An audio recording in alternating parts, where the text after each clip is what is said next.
to Oliver Plunkett Street to buy some tea tree night lotion from the body shop and do some window shopping in Fran and Jane.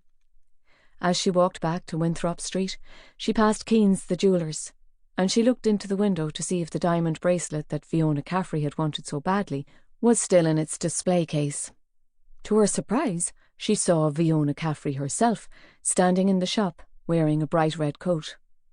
She was talking to the assistant who had served Katie when she had gone in to ask about the bracelet, and as she turned around, Katie could see that she was actually wearing the bracelet now, holding it up high and waving her wrist from side to side so that she could see it sparkle. Katie took a step back so that Fiona wouldn't be able to see her behind the shelves in the window, and it was then that she saw that Fiona wasn't alone. Standing next to her, in a camel hair coat, was a stocky middle-aged man with curly flax-coloured hair. He was laughing and nodding, and as Katie watched, he laid his hand on Fiona's shoulder and kissed her on the cheek. Katie recognised him at once. She had seen his picture enough times in the papers. It was Finbar Foley, the manager of Rockmassach Rovers, the GAA football team that had been sponsored by Jimmy O'Faolain. She stayed outside Keen's for 3 or 4 minutes until Finbar Foley took out his wallet and handed his credit card to the assistant, and it was clear that he was buying the bracelet. She could have gone into the shop and made it known that she had seen them together, but they had done nothing illegal. And first of all, she wanted Detective O'Donovan to do some digging into the background of their relationship. Detective O'Donovan had interviewed Finbar Foley only yesterday afternoon, and had concluded that he wasn't at all happy about losing one league match after another, although he had refused to admit that Jimmy O'Faolain had been paying him to throw them. It was his future career he was worried about, now that Jimmy O'Faolain was dead, and Rockmassach Rovers would probably fold for lack of a sponsor. Which team was going to employ a manager who had already lost 6 out of 7 games this season? What Katie wanted to know was if Finbar Foley and Fiona Caffrey had got together only after Jimmy O'Faolain had been killed, or if they had been seeing each other behind his back while he was still alive. He had frequently been away on business, so they would have had plenty of opportunity. And if they had been having an affair, was a combination of professional resentment and sexual jealousy enough of a motive for them to have had him murdered? Jimmy O'Faolain had given Fiona Caffrey a key after all, and that could explain how the hitman had entered his house without forcing the door or breaking a window. Katie took 3 steps further back into the entrance of Sound's store next door as Finbar Foley and Fiona Caffrey came out of Keen's and walked up the street, with Fiona still flashing her bracelet and laughing. Finbar Foley kissed her, and she stopped and kissed him back. Katie took her iPhone out of her coat pocket and took a video of them. If she needed it, this would be incontrovertible evidence that they were more than just friends. Chapter 37. Once Finbar Foley and Fiona Caffrey had turned off down Winthrop Street, Katie walked further along Oliver Plunkett Street and went into the Itali coffee house. She ordered a cappuccino and a panini with smoked salmon and goat's cheese, and sat in the windows so that she could watch the shoppers go by. She was wondering if it would be greedy to order the tiramisu when her phone played Shul Arun. It was Dr. Kelly ringing her. "I've x-rayed the skulls of our 2 burns victims and extracted the bullets from their brains. I've weighed them and photographed them, and as I expected, they're 9mm bullets. They'll have to be examined by your ballistic experts, though, to confirm beyond doubt that they were fired from the same gun. I've also carried out preliminary tests on their stomach contents, as well as their urine, blood, livers and hair, and I'll be testing their bone marrow. There's a low level of alcohol in each of them, and in Guzai McManus's gut, a partially dissolved naproxen tablet, which is usually prescribed for gout. Neither body had any traces of toxic substances. I'll be reporting to the coroner that death in each case was almost certainly caused by a single gunshot wound to the head." "Is your report ready now?" asked Katie. "It will be in about half an hour." "I'll come and collect a copy then, and take it up to Tipperary." "I'll scan it and send it up there for you. It's no bother, and it'll save you a trip." "Thank you, but no. My afternoon's free, and I was only going to buy myself a new pair of shoes, which I don't really need." "You want to see him, don't you?" Katie didn't answer that, but said, "I'll see you after, Dr. Kelly, and thanks." She ordered the tiramisu, but while she was eating it, she became aware that a man was sitting across the street at a table outside the Market Lane Cafe, and that he was watching her. His head was shaven, and he was wearing a black leather jacket. He was holding up a newspaper in front of him, but she noticed that he didn't look down at it once, and didn't turn the pages. Apart from that, she saw from the headline about parking discs that it was yesterday's Evening Echo. A waiter came out of the cafe and asked him what he wanted, but he shook his head. The waiter said something to him, but he plainly didn't have the courage to tell the man that if he didn't order anything he couldn't continue to sit there, and he went back inside. Katie had been watched and followed several times in the past, mostly in attempts to intimidate her. Once her car had been blocked off by a white van as she was driving up Anglesey Street, and 2 men had climbed out of the van and smashed her windscreen with a hammer. Almost every time she had known who was following her, family members of criminals who were due to appear in court. But for several reasons, this man unsettled her more than most. For one thing, she didn't recognise him as being a member of any Cork gang. For another, she still didn't know how the killers of the last 3 whistleblowers had found the safe houses in which they were supposed to be hidden and abducted them so quickly. She had publicly announced her intention to make a disclosure about Garda misconduct to Chief Superintendent O'Malley. So, she was now a whistleblower herself. If this man in his black leather jacket really was watching her, he probably knew who she was. But he could only have known where she was by following her. Had he been following her all morning? And if he was following her, who was he? And why was he following her? She took a small amount of comfort from the Smith & Wesson airweight revolver holstered on her left hip. But this man could be armed too, and he could be in contact with other armed men, and he could call them in to surround her. Maybe I'm being paranoid, but I'd rather be paranoid than have my head cut off. She called Superintendent Pearce at the station and told him where she was, and that she suspected that she was being watched. She described the man and where he was sitting outside the Market Lane Cafe on the corner of Beasley Street. "Not a bother, ma'am. Leave it to me." Even before she had finished her tiramisu, 2 uniformed Gardaí in bright yellow high-vis jackets came strolling up Oliver Plunkett Street. They stopped beside the man's table, and Katie could see that they were having a conversation with him. She didn't know what they were asking him, but he looked defensive at first, and then angry. He stood up abruptly, but one of the Gardaí put his hand on his shoulder and made him sit down again. At this point, Katie called the waiter over and paid her bill. Then she shrugged on her coat, left the cafe and walked quickly away up Oliver Plunkett Street without looking behind her, taking the first left into Parnell Place where she had parked her car. She turned around only when she reached the corner. She could see the 2 Gardaí still talking to the man, but he was ignoring them and leaning sideways in his chair, trying to see where she was going. She reached her car, and as she climbed into it, her phone rang. It was Superintendent Pearce. "I've just heard from Garda Brennan and Garda O'Leary about your man, ma'am. He says he was all flat out from walking round the shops and was having a rest, that was all. When they pointed out that he had no messages with him, he got a bit abusive. They threatened to arrest him if he didn't calm down, which he did. He gave his name as Thomas Lenihan, and he gave an address in Garda. He hadn't committed any offences, so there wasn't much else they could do." "Thanks, Michael. That's got him off my back anyway." "Your man watching you, ma'am. Do you think it could be connected in any way at all with your intention to make a disclosure?" "I couldn't say for sure, but I'm going to keep sketch from now on for anybody following me." "What I'm saying is, do you need some protection?" "Thanks for the offer, but I believe I'm safe enough for the time being, so long as I keep my eyes peeled and my wits about me."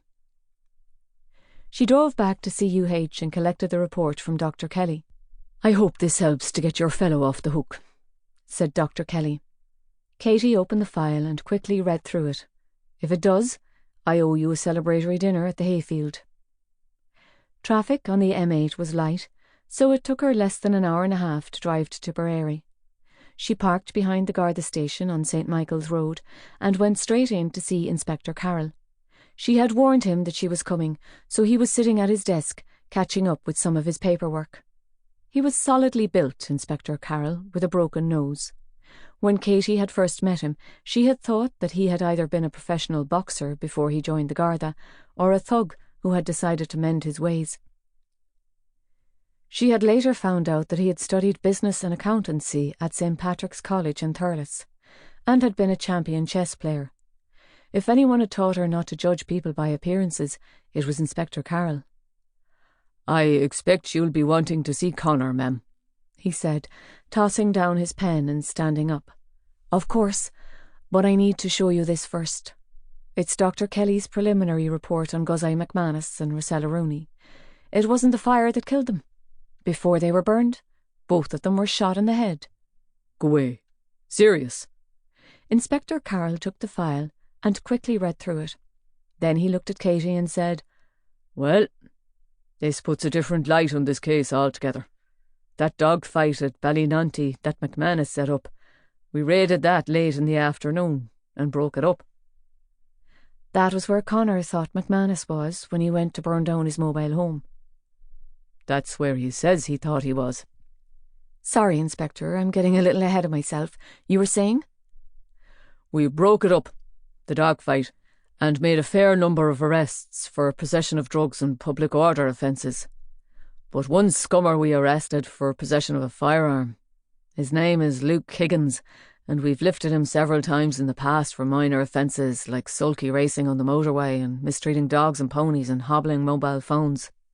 But the Higgins family are deadly rivals to McManus and his mob.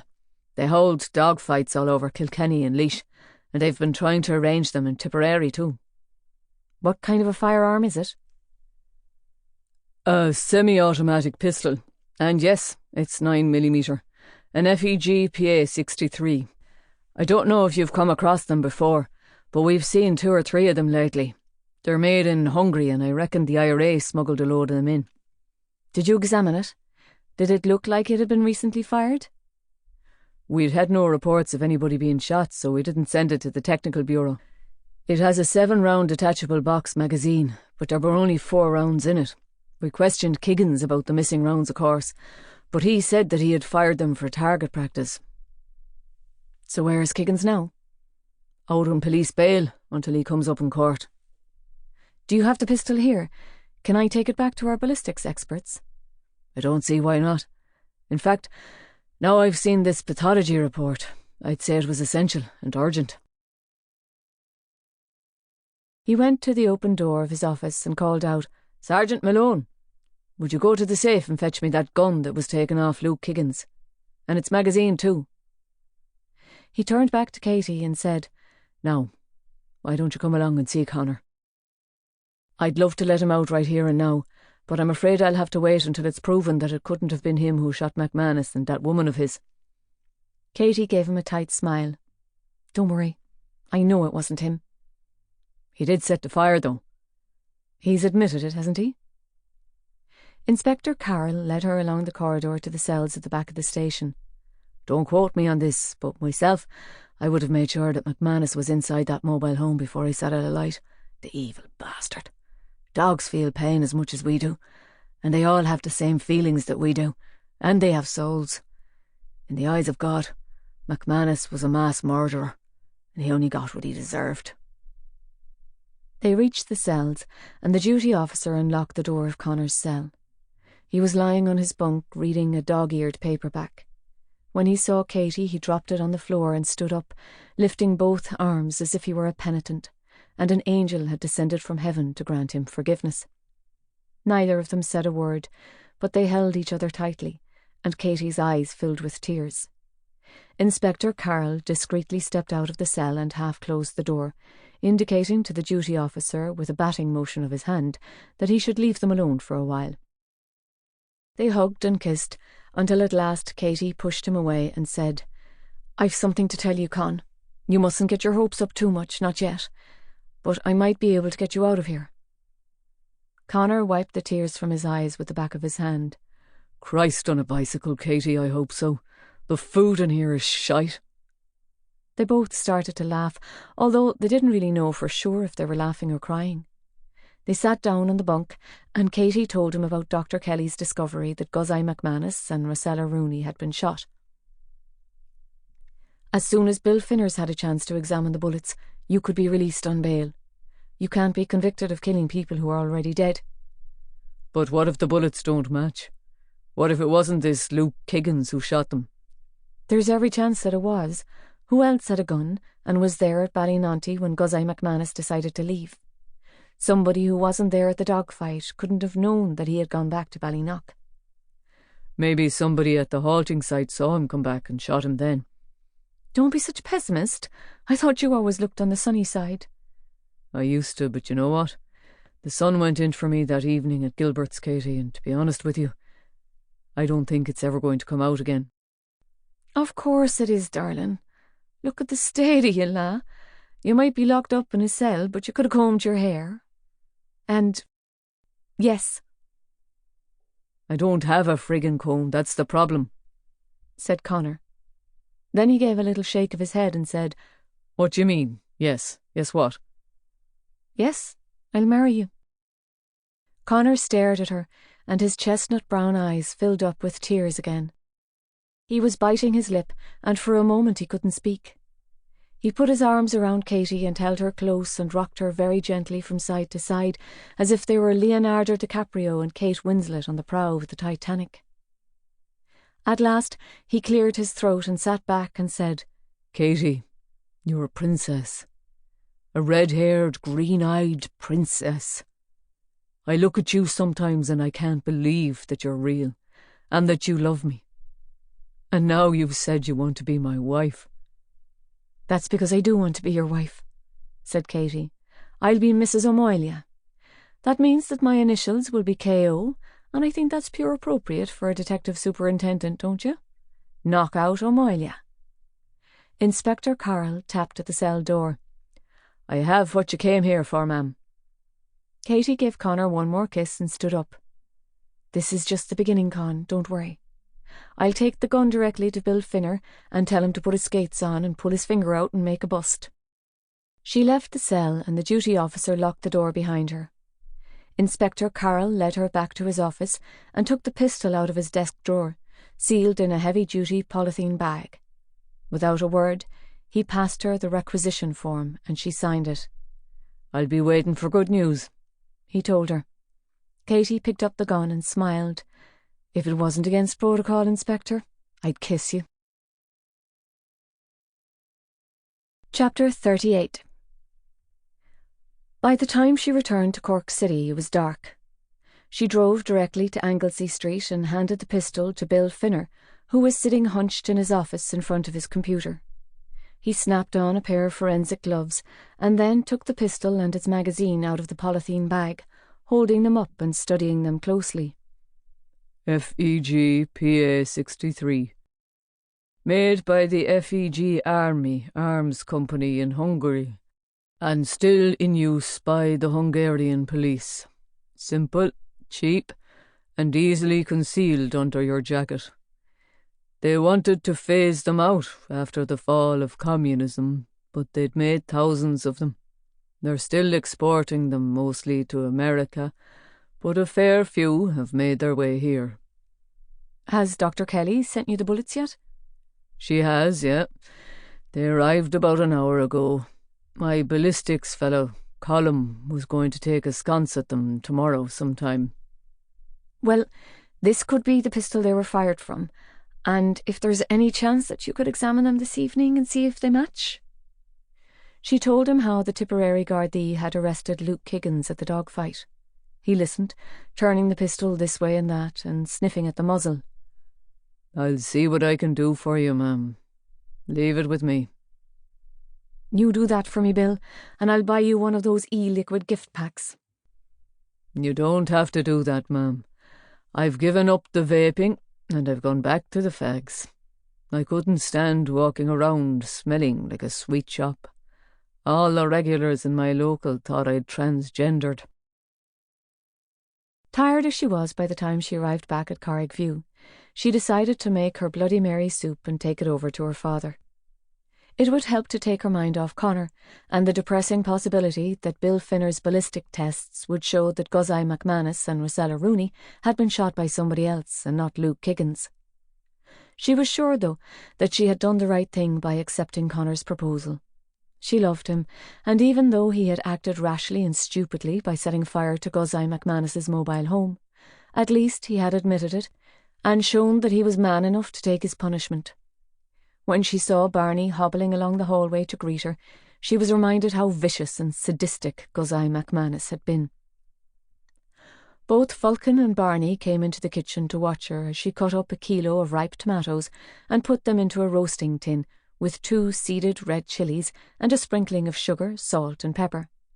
She roasted them for half an hour and then blended them into a puree, adding vegetable stock and tomato paste, dry sherry and horseradish sauce, and 4 tablespoons of vodka. Both dogs looked up at her appealingly as she tasted it. "No," she said, "you're not having any. It's too alcoholic and it's too hot. You'll be languid this evening and howling tomorrow when you did your business." When she arrived at her father's house, it was Blauheen who answered the door. She was buttoning up her coat and tying her headscarf. "Katie, good to see you. You've come at just the right moment. I have to go home, but your poor dad's having such a struggle with the packing. He can't make up his mind what to keep and what to throw out. But I've told him he can't keep everything, especially all them books and magazines. He has enough copies of Garda Review to build himself another house out of." "Thanks, Blauheen. I'll see if I can give him a hand. I don't know if he's had his supper, but I've fetched him some soup." "Well, he's had some chicken pie, but only a donkey slice. And I'm sure a late-night snack won't go amiss. He's been off his food the past few days. I think it's the moving that's upsetting him, do you know what I mean? Like, I've never known him so quiet, and sometimes I have to repeat myself twice before he hears what I've said." Katie carried the soup tureen through to the kitchen and put it down on the hob. Then she went into the living room where her father was on his knees, sorting through 7 or 8 stacks of books. He looked as if he were surrounded by a small fort. "How's it going, Da?" she asked him. "Katie, my darling, this is a nice surprise. What's the time?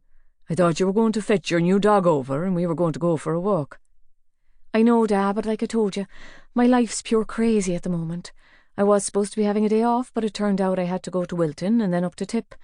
I'm free this evening, though, so I thought I'd come over and give you a bit of a hand with your packing. I brought you some of that Bloody Mary soup you like." "Grand. I'll have a bowl of that later, thanks. So, what's the crack? Have you any notion yet who's been cutting off those whistleblowers' heads?"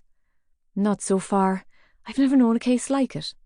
Whoever's done it, they don't seem to care 2 hoots about what evidence they leave behind. Fingerprints, footprints, DNA. It's like they believe we're never going to catch them, and even if we do, we won't be able to prosecute them for it." "I saw you on the TV saying that you'll be doing some whistleblowing yourself. What's that all about?"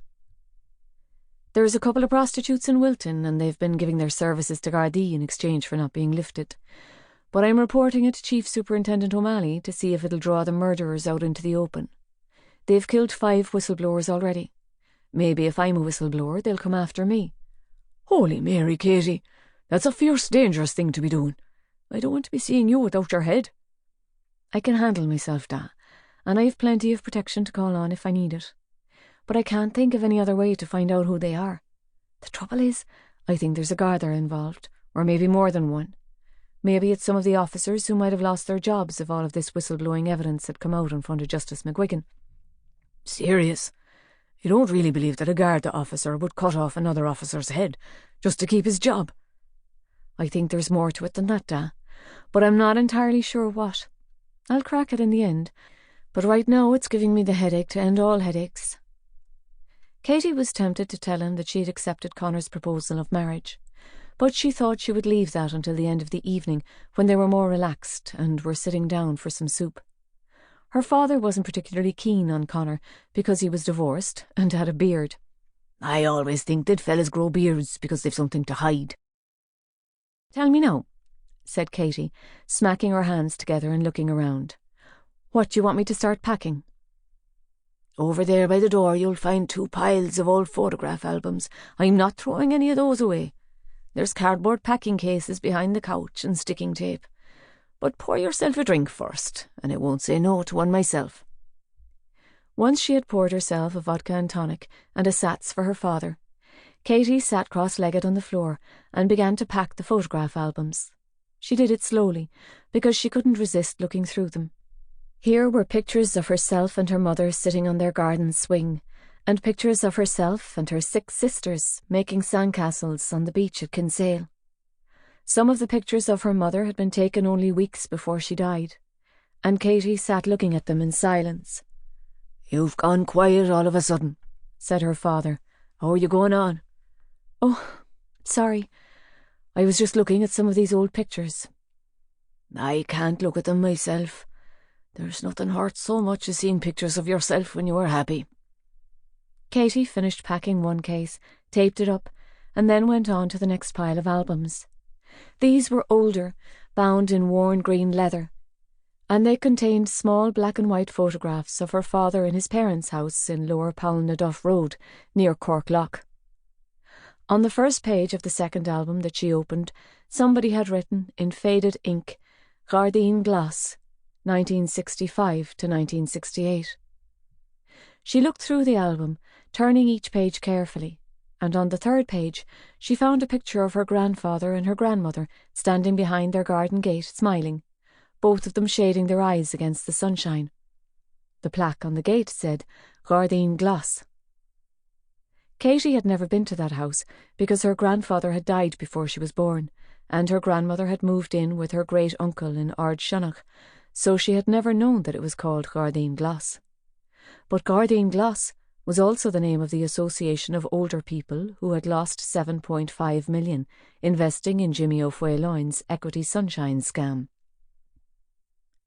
Katie looked across at her father, putting aside some of the books that he would have to throw away or give to the charity shops. It couldn't be a coincidence that the association had been named Garda Gloss. He had probably been its manager or its treasurer, and he had named it for the house where he had grown up and which had happy memories for him. But Garda Gloss had been comprehensively conned by Jimmy O'Fuailloin, and that must be why her father's savings had vanished and he was having to move house. She was about to hold up the album and ask him if he had organised Garda Gloss, when a dark, cold thought entered her mind, and she slowly put it down and closed it. What had Detective O'Donovan said about Garda Gloss? "I can't see any of them having the experience to enter Jimmy O'Fuailloin's and shoot him without leaving the slightest trace that they had been there. That's if their creaking knees would even get them up the driveway. And where would people like that have acquired themselves a Sig Sauer automatic from?"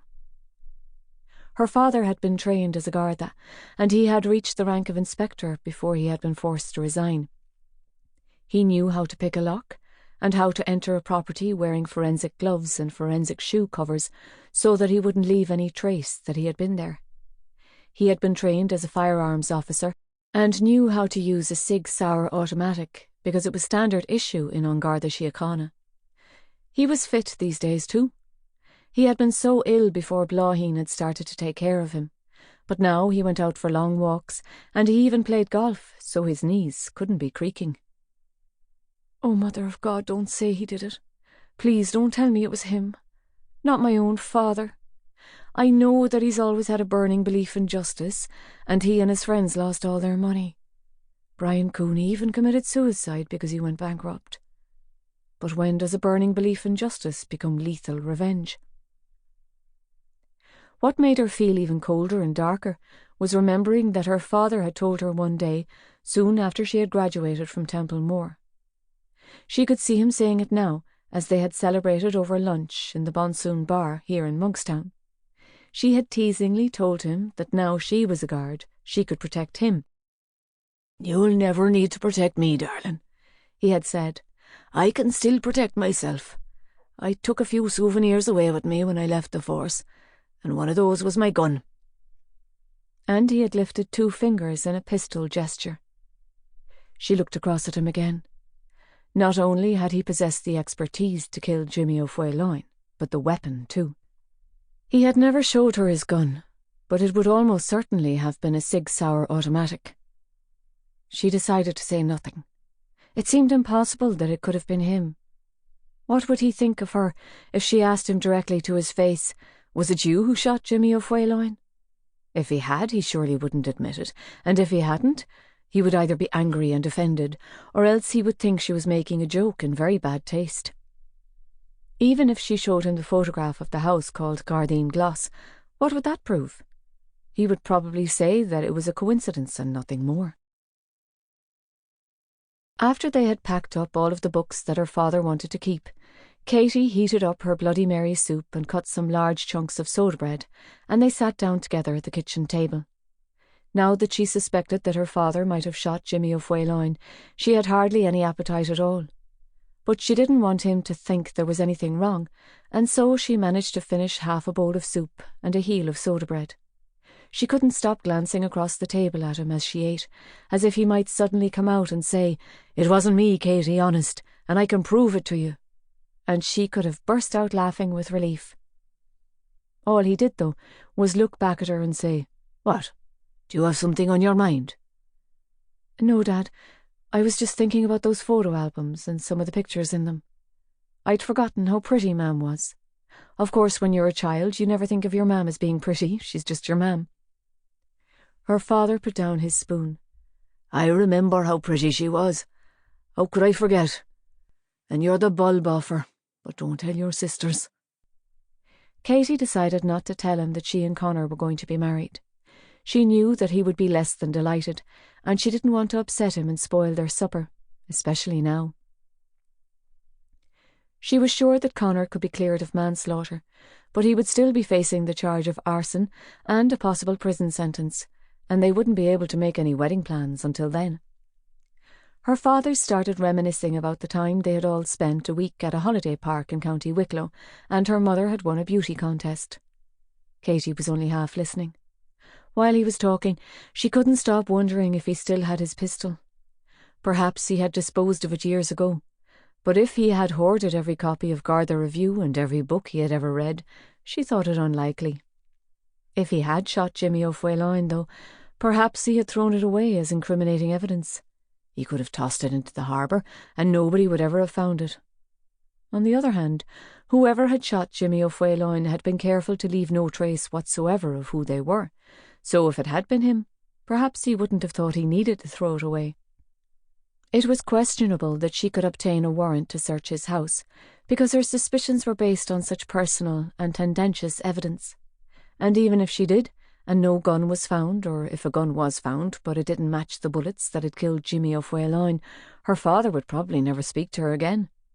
"You're queer quiet tonight," said her father. "Just tired," Katie told him. "Would you like some more soup?" "I would, yes. It's burning my mouth a fair bit, but it's tasty, all right." Katie ladled out another bowlful of soup for him and sat watching him as he drank it. What on earth am I thinking?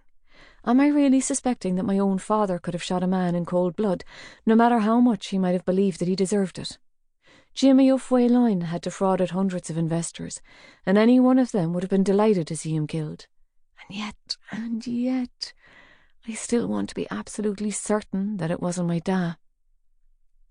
When he had torn off a piece of bread and mopped up the last of his soup, her father said, "Before you go, darling, there's some more photo albums up in the attic I can show you." "Maybe another time," said Katie. "I'll fetch Barney and Fulkin over on Sunday afternoon, and you can show me then." "Oh, come on. It won't take me long to bring them down. And there's a picture of your mother at the holiday park. Now I've remembered it, I'd like to see it again myself." He disappeared upstairs, leaving Katie to stack the soup bowls and the side plates in the dishwasher. She heard the soft ladder coming down with a bang, and then the creaking sound of her father climbing up it. She went into the living room and quickly looked around. There was an antique chest of drawers against the opposite wall, and she hesitated for a moment before she went over and slid open the two bottom drawers. There was nothing in them but table mats with pictures of sailing ships on them, and a mahogany canteen of cutlery. She opened the next two drawers, and then the top three. All she found were pens and envelopes and a roll of sellotape. "You're searching your father's house for a gun because you think he might have shot somebody? Aren't you ashamed?" "No, because I'm not only Katie, my father's daughter. I'm Detective Superintendent Katie Maguire." She went through to the hallway and opened the two drawers underneath the coat stand. In those she found a shoehorn, a crumpled card tax disc, and 3 folded scarves that had belonged to her mother. Either her father had left the scarves there out of nostalgia, or he simply didn't realise that they were there. She looked into the huge walnut sideboard in the dining room, and then she went into the small room next to the dining room, which her father kept as a study. She rummaged quickly through the drawers in his desk, while all the time keeping her ears open for the sound of him folding away the soft ladder and coming back downstairs. Next she went back to the kitchen, even though it hardly seemed likely that he would keep a gun there. She opened up all the cupboards and pulled out all the drawers, but she found only cutlery and can openers and tea towels. If he did have a gun, her best guess was that he kept it in his bedside table, in case any intruders broke into the house during the night. Lately, there had been several incidents in Cove and Monkstown of burglars beating or torturing older residents so that they would open their safes or hand over their jewellery boxes. She heard her father closing the attic door, so it was too late to go upstairs and search his bedroom. He came down looking pleased with himself, with 3 photo albums tucked under his arm. "I haven't looked at these myself in years," he told her. "How about a last drink before you go and we can go through them? There's lots of you, when you were about 5 or 6. "I must pay a visit first," she told him. "It won't be a minute." She went into the toilet and was just taking off her long rust-coloured cardigan when her phone rang. She took it out of her cardigan pocket and saw that it was Bill Finner calling her. "Sorry to ring you so late, ma'am, but you did say that you wanted a speedy result." "Not a bother, Bill. What's the story?" "They're a match." "What? Serious?"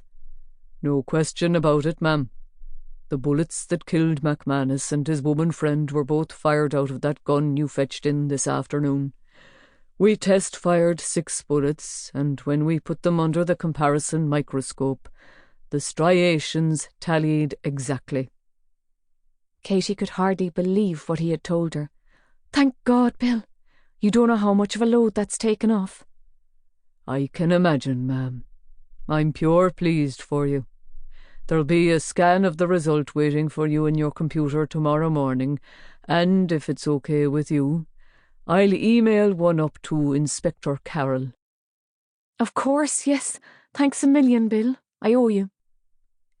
She balanced her phone on top of the cistern, took down her jeans and her thong and sat down. She could have whooped out loud. Connor would still have to go to court, but she would be able to offer mitigating evidence that he had been deeply distressed by the cruelty of Guzai McManus's dogfights, and that he had been tipped over the edge psychologically by the DPP's decision not to prosecute him. With luck, he might get away with nothing more than a fine or a few 100 hours of community service. She leaned back, and as she did so she knocked her phone off the top of the cistern so that it dropped down between the back of the cistern and the wall. "Jesus," she thought, "that's all I need. Why can't I have a single word of good news without a calamity to go with it?" At least her phone hadn't fallen onto the floor and cracked. She had dropped it only 2 weeks ago when she was shopping in Dunn's, and it had cost her €35 to have the screen replaced. She buttoned up her jeans, washed her hands, and then peered down the back of the cistern. She could see that her phone had been stopped from falling onto the floor by a package wrapped up in a white plastic pedal bin bag, wound around with brown parcel tape. She reached down and lifted out her phone, and then she tugged the package out too. She didn't even have to open it to know what it was. She could tell by the weight and the shape. Not only that, a memory came flooding back to her. A memory of sitting in the old Capitol Cinema with her father and mother and 3 of her sisters to watch The Godfather. There was a scene in which Al Pacino came to meet 2 rival gangsters in a restaurant, and he was frisked by their bodyguards to make sure that he wasn't armed. Halfway through the meal, he went to the toilet and found a pistol that had previously been wedged behind the cistern by an accomplice. Her father had said, "Brilliant! Who'd have thought of hiding a gun in the jacks?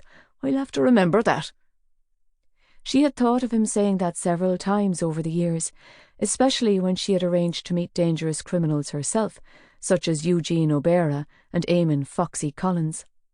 She had met Foxy on more than one occasion in Dan Lowry's pub on McCurtain Street, and he had always insisted that she opened her jacket to show him that she wasn't armed. She hid the package under her cardigan, and when she came out of the toilet, she went directly over to her large brown leather bucket bag and pushed it inside.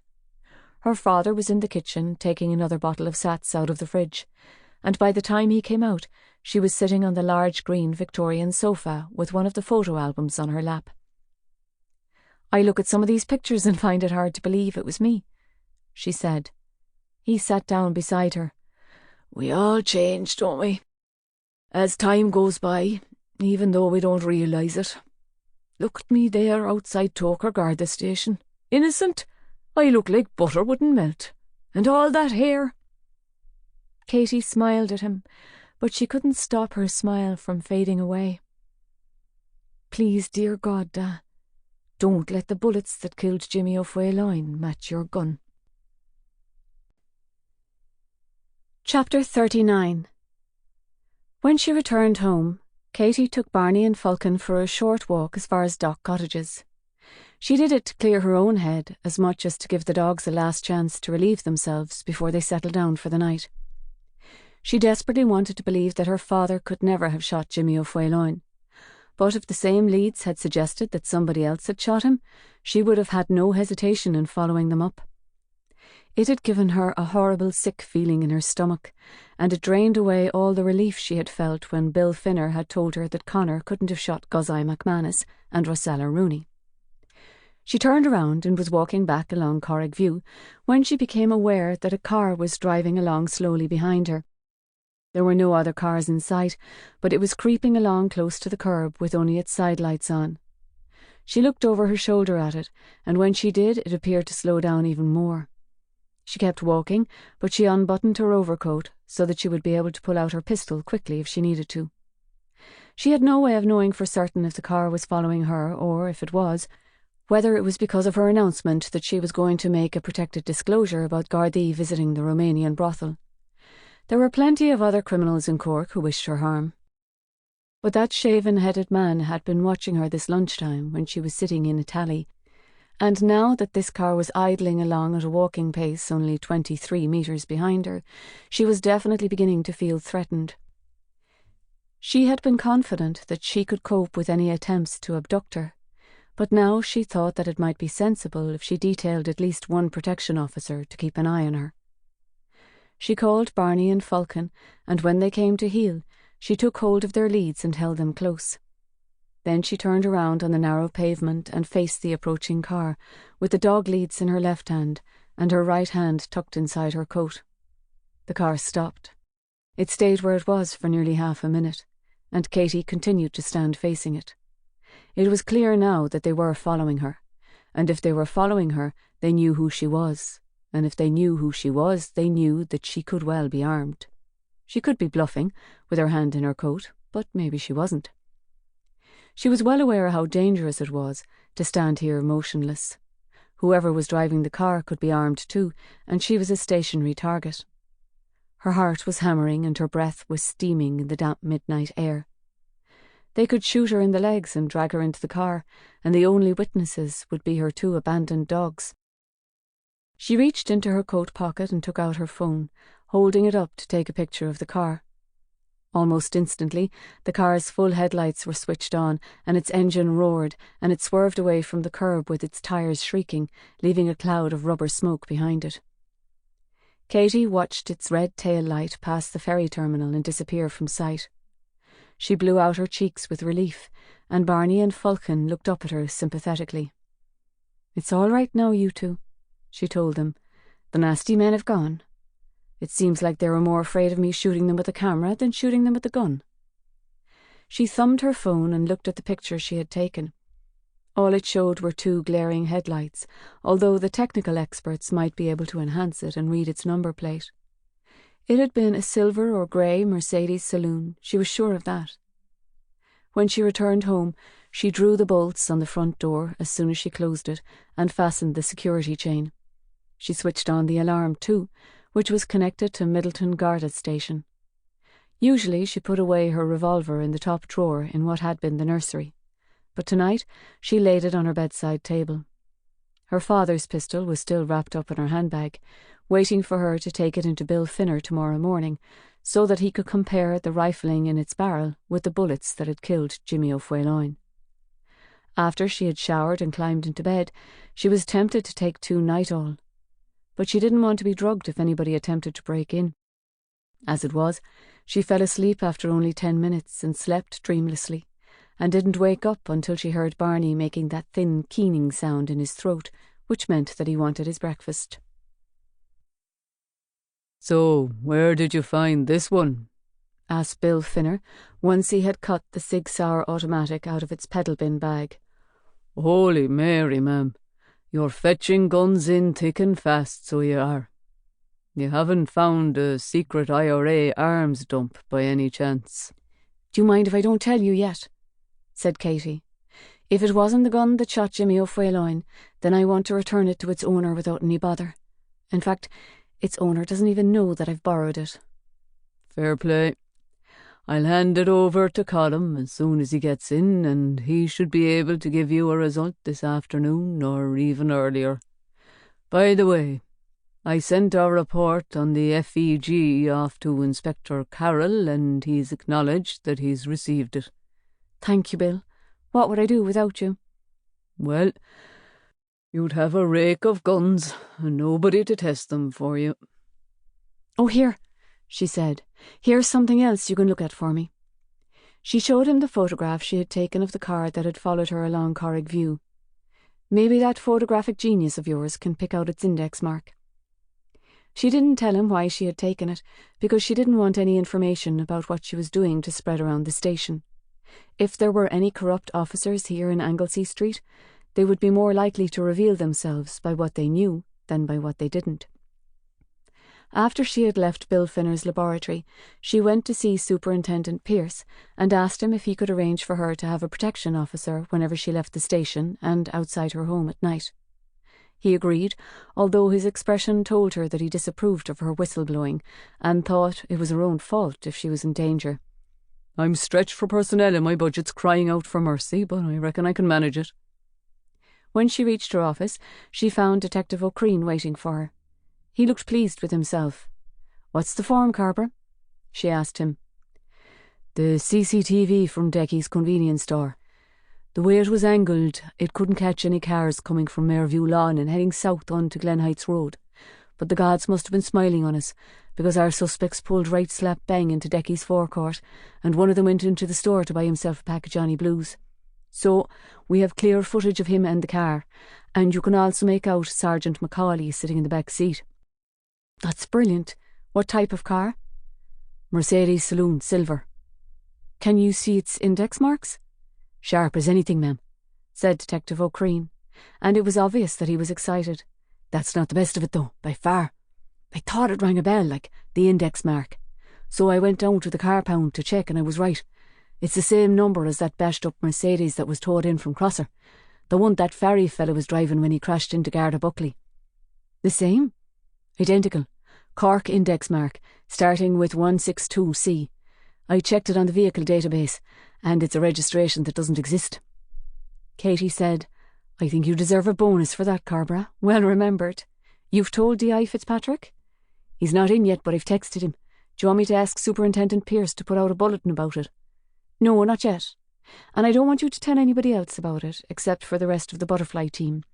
And please warn them not to go spreading it around either. This is the strongest indication we've had so far that Seamus Toomey and Douglas Quinn have been behind these whistleblower murders. But we'll still have to gather a heap more evidence before we can haul them in."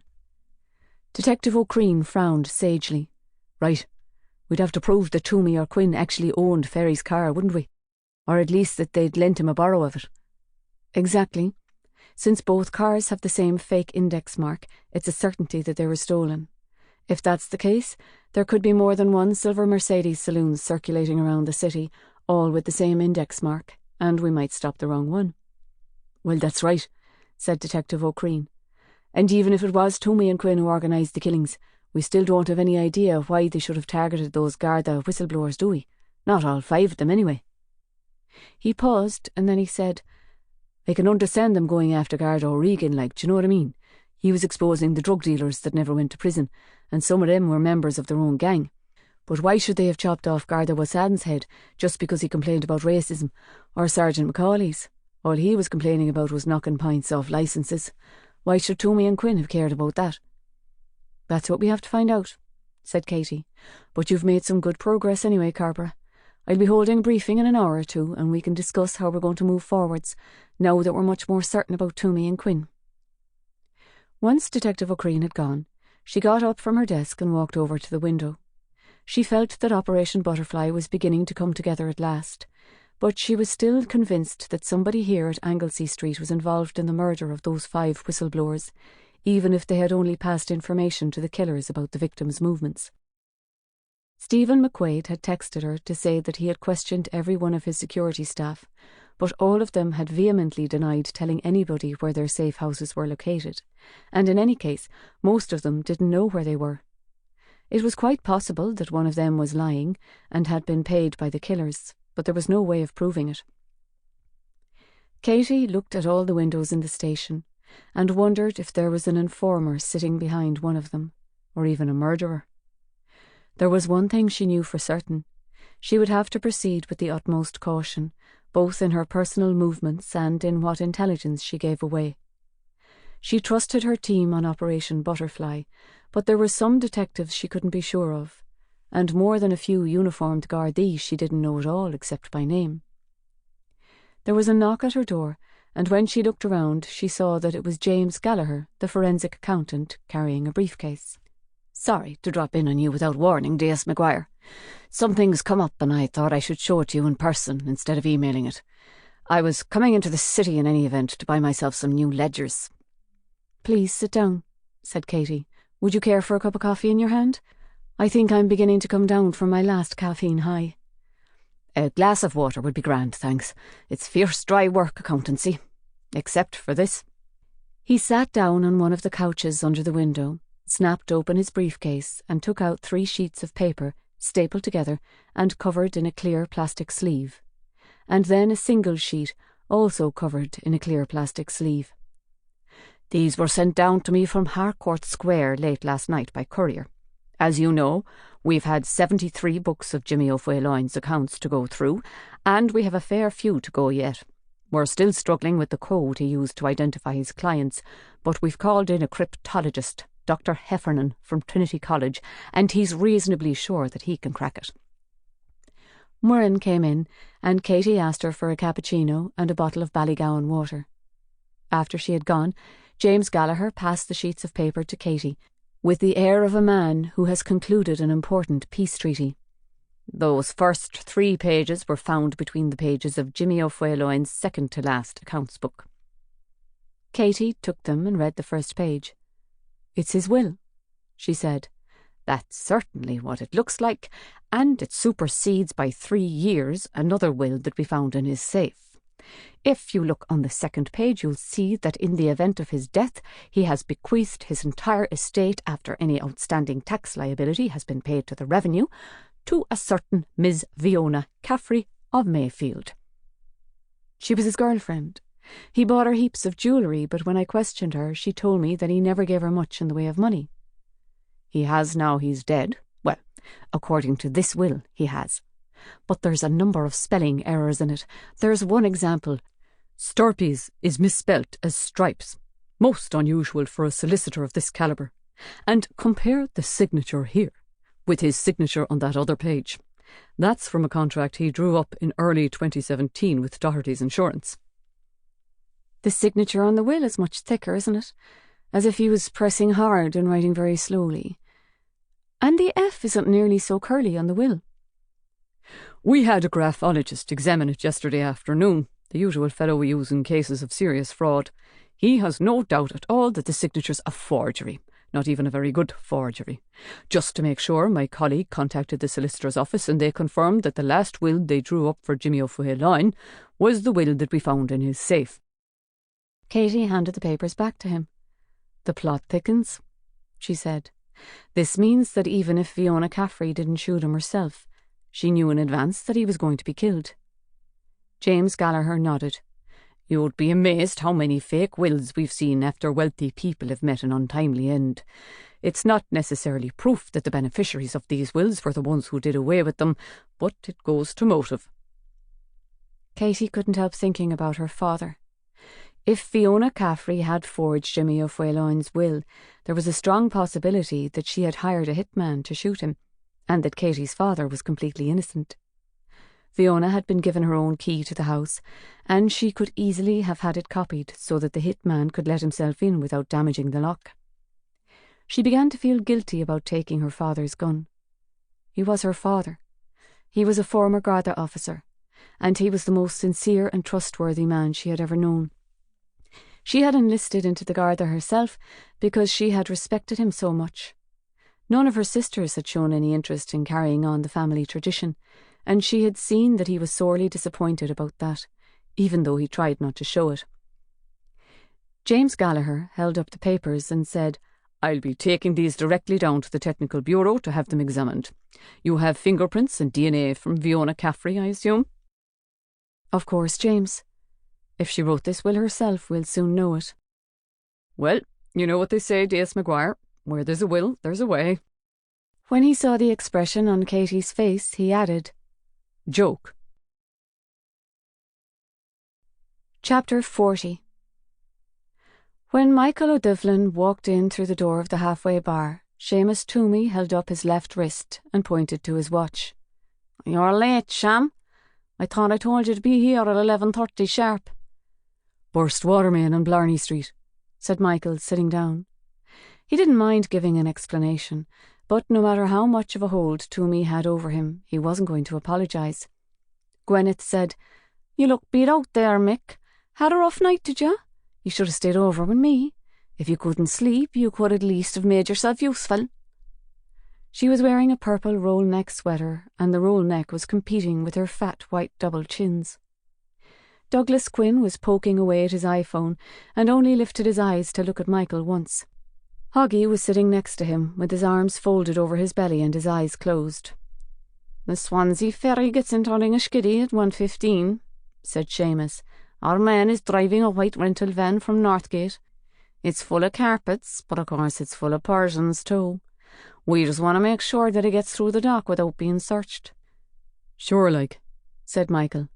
"I've already rung my friends in the customs and they know what to expect. You'll have no trouble at all, so long as they get a couple of rounds of drinks out of it." Seamus dug into the pocket of the donkey jacket hanging over the chair behind him. He pulled out a folded manila envelope and passed it over the table. "There's $1,000 in there. That should keep their sniffer dogs away all right." Michael took the envelope and tucked it inside his jacket. As he did so, somebody clapped a hand on his shoulder and said, "Well now, look who it isn't."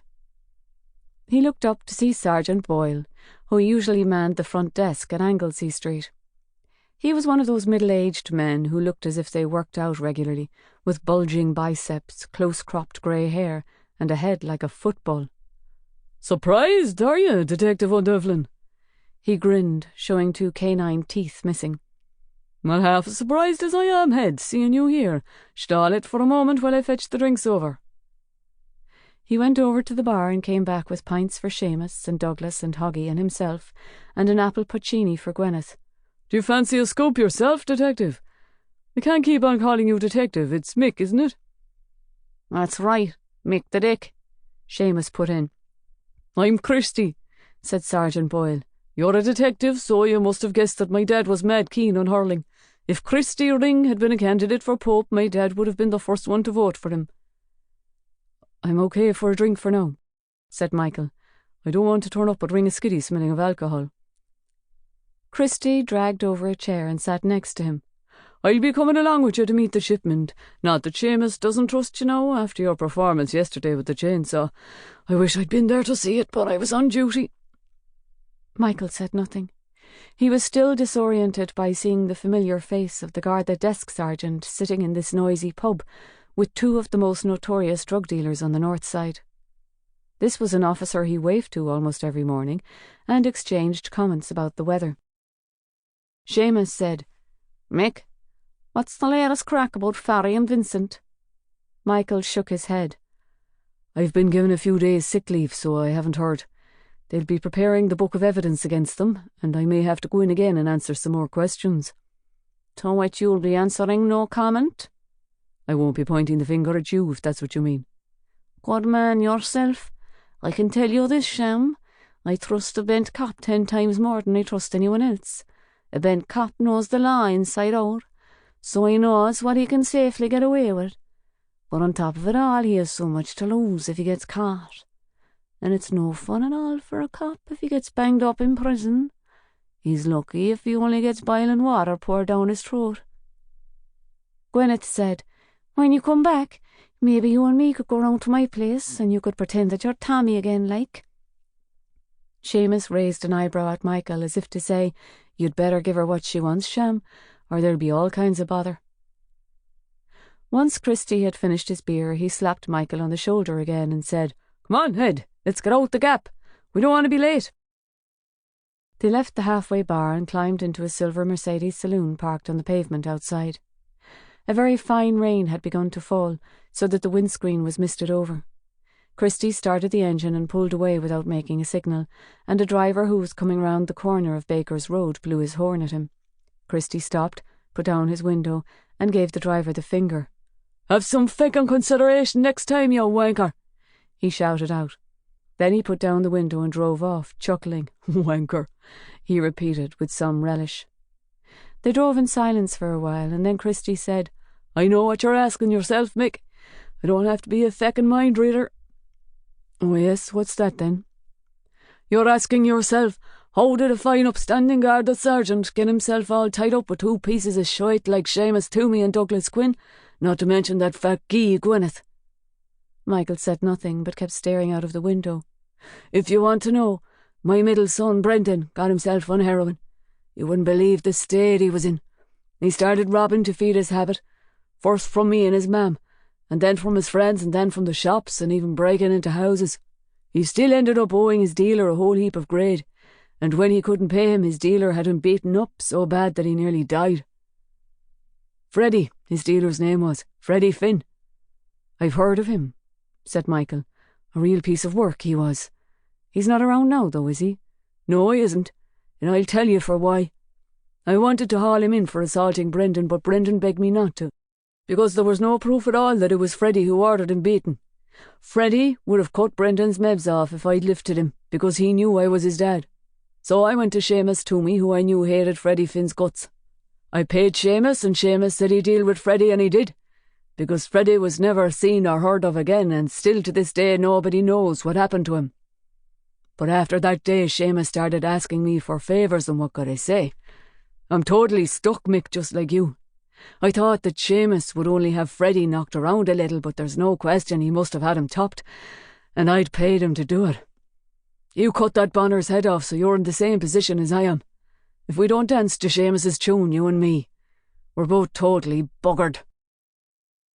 They drove into the Ringaskiddy ferry terminal and parked. It was only 1:50, and the Swansea ferry hadn't appeared yet, so they went into the cafeteria and sat down. Christy bought a Coke and drank it straight out of the bottle. Michael was unsure if he should ask Christy about the whistleblowers. If it was Seamus who had arranged for them to be beheaded, Christy might go back and tell him that he was being too inquisitive. Was he totally beholden to Seamus, or deep down did he still honour the solemn declaration that he had made when he became a Garda, to uphold the law, and not to become a member of any secret society? The ferry came sliding in beside the terminal building. Michael said, What do you think it's like, having your head cut off? Christy swigged his coat and shrugged. You're talking about them whistleblowers? Well, and the Bonner too. The whistleblowers, what do they expect? You don't rat in your fellow Gardaí, no matter what they've done. Kind of extreme, though, cutting their heads off and sticking those whistles down their necks. We could have given them a beating, but what good would that have done? They still would have gone up to Dublin and testified, and we needed to scare off any more of them to stop them from squealing. We? Thought Michael, but then he said, Sure, like, I hadn't thought about it like that. It's all a question of loyalty, isn't it? You can't run a police force if everybody's constantly sneaking on everybody else. Spot on. There'd be no morale, like. No working together, no trust, no nothing. That's not the Garda Síochána that I signed up for. And I saw that D.S. Maguire is thinking of ratting on us too. I always thought she was straight as an arrow. She'd better watch out that she doesn't lose her head, said Michael, trying to sound light-hearted about it. Christy took another swig of coke. Too feckin' right, Head, he said, and stood up. Come on, they're unloading the vehicles now. Outside in the rain, Michael saw his customs friends in their caps and their yellow high-vis vests, with two bedraggled Springer Spaniels sitting on the wet concrete beside them. Mannix, crying, how's the form, lads? Both officers were about the same age as Michael, and Michael had once played football with Cryan and dated his sister. Cryan had introduced him to Mannix in the pub after one of their games. Cryan was short and squat, and Mannix was tall with a prominent nose, like a human flamingo. Cryan was always teasing him that his nose was so long he could smoke when he was under the shower. What are we looking for? Asked Cryan. Or rather, what are we not looking for? A white van from Northgate Rentals, said Christy. There's nothing Class A in it, so you don't have to be bothered about that. Nobody's going to meet their maker because of an overdose or get hooked for life. It's all medical supplies, antidepressants and stuff like that. But we're going to be selling them way below the market price, so we don't want to be paying any duty on them, like. You might technically call it smuggling, but in truth it's more of a public service. There's hundreds of poor people in Cork who are fierce depressed but can't afford the market price of medication. Mannix looked around to make sure that no other customs officers were watching them. We're fierce depressed, aren't we, Cryan? And poor. We can help you out there then, said Christy. We can't give you any pills, like, but we have another type of antidepressant. Mick, do you want to give them the prescription? Michael looked around too, and then handed Cryan the envelope that Seamus had given him. For one panicky second, he thought that this might be its sting, and that Christy was going to tell him that he was under arrest for bribing revenue officers, and that Gardaí would come running across the dock to put handcuffs on him. But Cryan stuffed the envelope into the pocket of his high-vis jacket and said, That's grand, Mick. Do you know, I'm feeling better already. They stood and watched the procession of cars and vans coming off the ferry. The Northgate van was second to last. Cryan held on to his detector dogs while it drove close past them, although they wouldn't have been able to smell oxycodone and fentanyl in their bubble packs, even though oxycodone was chemically similar to heroin, and fentanyl was over 100 times more addictive than morphine. It was just in case the driver had something pungent in his pocket for his own personal use, and the dogs caught a whiff of it. When the van had driven out of the terminal and disappeared, Christy said, Thanks for your help, lads. Much appreciated. Any time, said Mannix. Always glad to be of public service. That's what we're here for. They drove back to the halfway bar. Gwyneth had drunk at least 3 apple porcinis by now, and was shouting obscenities at another woman on the other side of the bar. You brasser, you feckin' brasser, you'd feckin' flay anyone you would, so long as they still had a pulse and 20 yo-yos. When Michael and Christy came in and sat down, though, she stopped shouting and linked arms with Michael and snuggled up close to him. You may be a lying bastard, Mick, but I love you. I love your Mickey, Mick. You have the best Mickey I've seen since the last Mickey I saw. Don't mind her, said Seamus. How did it go? Just like clockwork, Christy told him. Seamus reached into his donkey jacket again and took out a wad of €50 notes. Licking his thumb, he counted out 10 for Michael and 10 for Christy, and then pushed them across the table. I'll be wanting your help again on Thursday. We have another consignment coming in from Swansea. I'm on duty Thursday, said Christy. That's okay. I think I can trust Mick to handle it on his own some. Can't I, Mick? Of course, said Michael. For this sort of hourly rate, I'd work for you full time. Oh, I know, I need you in the Guards. That's where you're going to be the most use to me. Michael went to the bar and bought a round of drinks, and then came back and sat down next to Gwyneth. She had quietened down now, but she continued to snuggle up to him and blow him sticky little kisses. Michael was trying to listen to the conversation between Seamus and Douglas, but they had their heads together and were speaking low and quick. At the same time, the woman Gwyneth had been shouting at was laughing raucously, and Gwyneth herself kept tugging at his arm and saying, "Let's have this one, Mick, and then we can go back to mine, what you say?" Michael thought, what have I let myself in for? I joined this gang only to prize more evidence out of them and get my revenge for being abducted, and for Detectives Buckley and O'Brien being killed. Now I've ended up being a murderer myself, and drinking here with Gwyneth in the north side equivalent of the 9th circle of hell. He caught Douglas saying, "We can ask any price we like, boy. I tell you, they'll pay anything." He tried to catch who they were and what they would pay anything for. But Gwyneth tugged his arm again and said, "Come on, Mick, I'm feeling really rampant. Finish up your pint and let's go." Michael and Gwyneth stood up, although Gwyneth was already so drunk that she lurched heavily against the table and almost spilt everybody's drinks. Seamus winked at Michael and said, "You make sure you take care of her, Mick, and give her everything she asks you for. Fetch her back here in a good mood, okay?" Michael said nothing but gave him the ghost of a smile and helped Gwyneth to stagger across the bar and out of the front door. Fortunately, he had found a parking space only a short distance up the shopping parade, and so he was able to help her up to his Opel Astra, open the passenger door and squeeze her in. Her left leg he had to pick up like a butcher lifting a leg of beef and force it into the seat well. He didn't even attempt to fasten her seatbelt for her. "I can't wait for this," slurred Gwyneth as they drove along Cathedral Road. She pushed her hand down between Michael's thighs and gave him a squeeze that made him yelp. "Gwyneth, I'm driving." "You will be in a minute, bye. I promise you that. This is the best way to spend an afternoon ever frickin' invented." Michael parked outside Gwyneth's flat on Spriggs Road and almost had to carry her across the pavement and in through the front entrance. When they reached her flat, she spent almost a minute fumbling for her keys, and after she had spent another half-minute jabbing vainly at the lock, Michael eventually took the keys from her and opened the door himself. "A Puccini," she said as she reeled along the hallway towards the bedroom. "I'm sure they spiked it with something, do you know what I mean?" "How many did you drink?"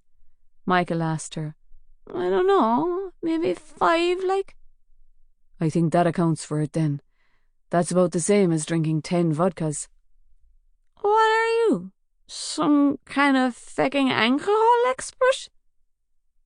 She barged in through the half-open door of her bedroom, tottered over to the unmade bed and fell face down onto it, still holding onto her handbag. Michael stood next to her, wondering what he ought to do next. But then she started to snore. "Gwyneth," he said quietly. She didn't answer, and when he leaned over he saw that her eyes were closed and her lip was lifted into a snarl against the duvet cover. She was deeply asleep. "Gwyneth," he repeated, but this time he whispered. He left her snoring and went through to the living room. It was even more chaotic than the last time he had been here, with heaps of clothes on the couch waiting to be ironed, and a takeaway Chinese food container on the floor with the dirty spoon still in it. The curtains were still drawn, and there was an airless smell of food and cheap scent and sweat. Expertly, as quickly as a burglar, Michael searched through the chest of drawers at the far end of the room and the small drawers under the side tables. He lifted up the heaps of clothes and even kneeled down on the floor and looked under the couch. All he found under there was a 3-week-old copy of the Echo and a large pair of black lace knickers with frayed elastic.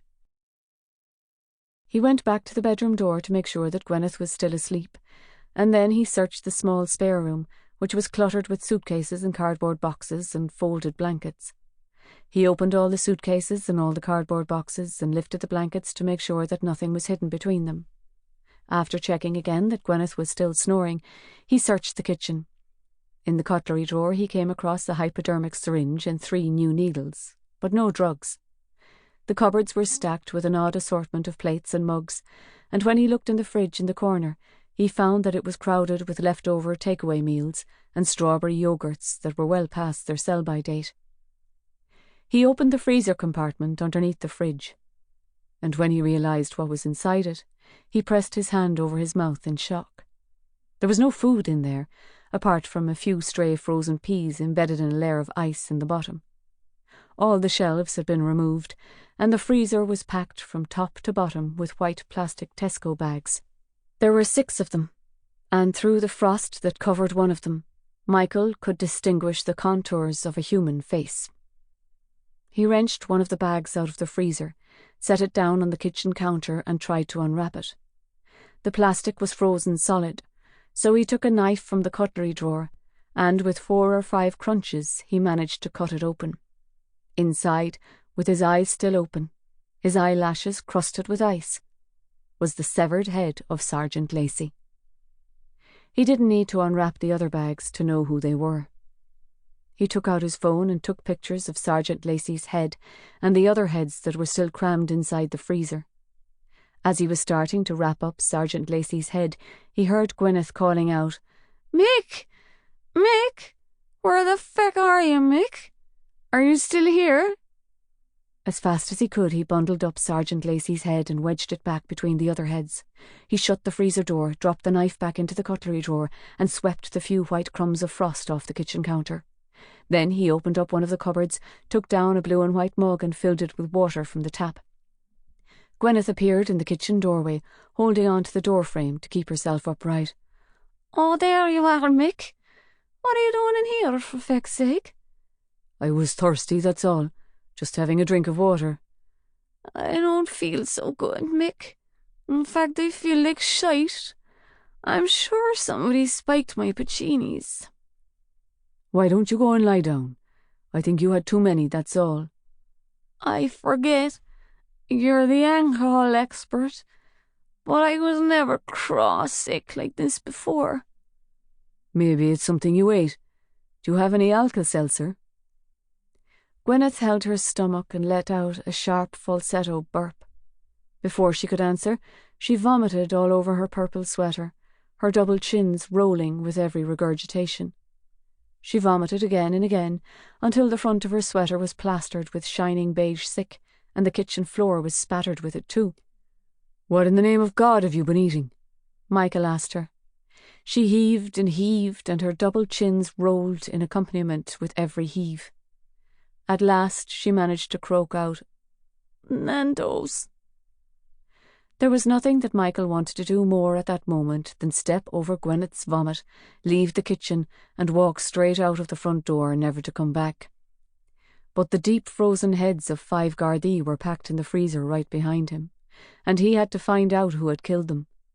It was unlikely to have been Gwyneth herself, but if he contacted Anglesey Street and had her arrested here and now, she wouldn't be legally obliged to say who had. Apart from that, there was no certainty that they would find sufficient forensic evidence on the whistleblowers' heads to arrest and convict Seamus Toomey or any of his gang. That would mean that the deaths of Detectives Buckley and O'Brien and the young Punjabi he had beheaded had all been in vain, not to mention the trauma he had suffered when he was abducted and the breakup of his relationship with Ethna. If his whole life was going to be messed up, he didn't want it to be messed up for no purpose. He helped Gwyneth into the bathroom, wiped off the worst of the vomit with a hand towel, and then took off her sweater and her bra. She was snivelling and sniffing and her shoulders were shaking. "All we need to do is clean you up and then you can have a couple of hours' kip," he told her, trying to sound soothing. "You'll feel 10 times better when you wake up." She sat on the edge of the bath while he tugged off her black yoga pants, her bulging panty girdle. Then he helped her to clamber into the bath and sit there while he used the handheld shower to wash her. He tried not to think about anything at all while he was lifting up each heavy breast and spraying it, and then spraying into the crease across the top of her stomach. Gwyneth retched loudly, and he prayed that she wasn't going to bring up any more peri-peri chicken. After she was washed, he struggled with a lot of squeaking and thumping to get her out of the bath, and then he wrapped her in a towel and dried her, as if she were an enormous baby. "Do you know what, Mick?" she blurted, as he lifted a nightgown over her head. "You're a shite in lining armour.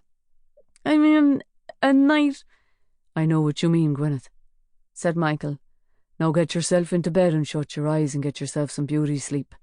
I'm sorry I can't stay with you, but I promise we'll have some rare old fun another time, okay? You're sure you can't stay? Couldn't you just cuddle me for a while? She climbed into bed and Michael lay down beside her on top of the duvet. He put his arm around her shoulders and gave her a couple of reassuring squeezes. In a strange way that he couldn't understand, he not only loathed her and found her physically disgusting, but he felt sorry for her.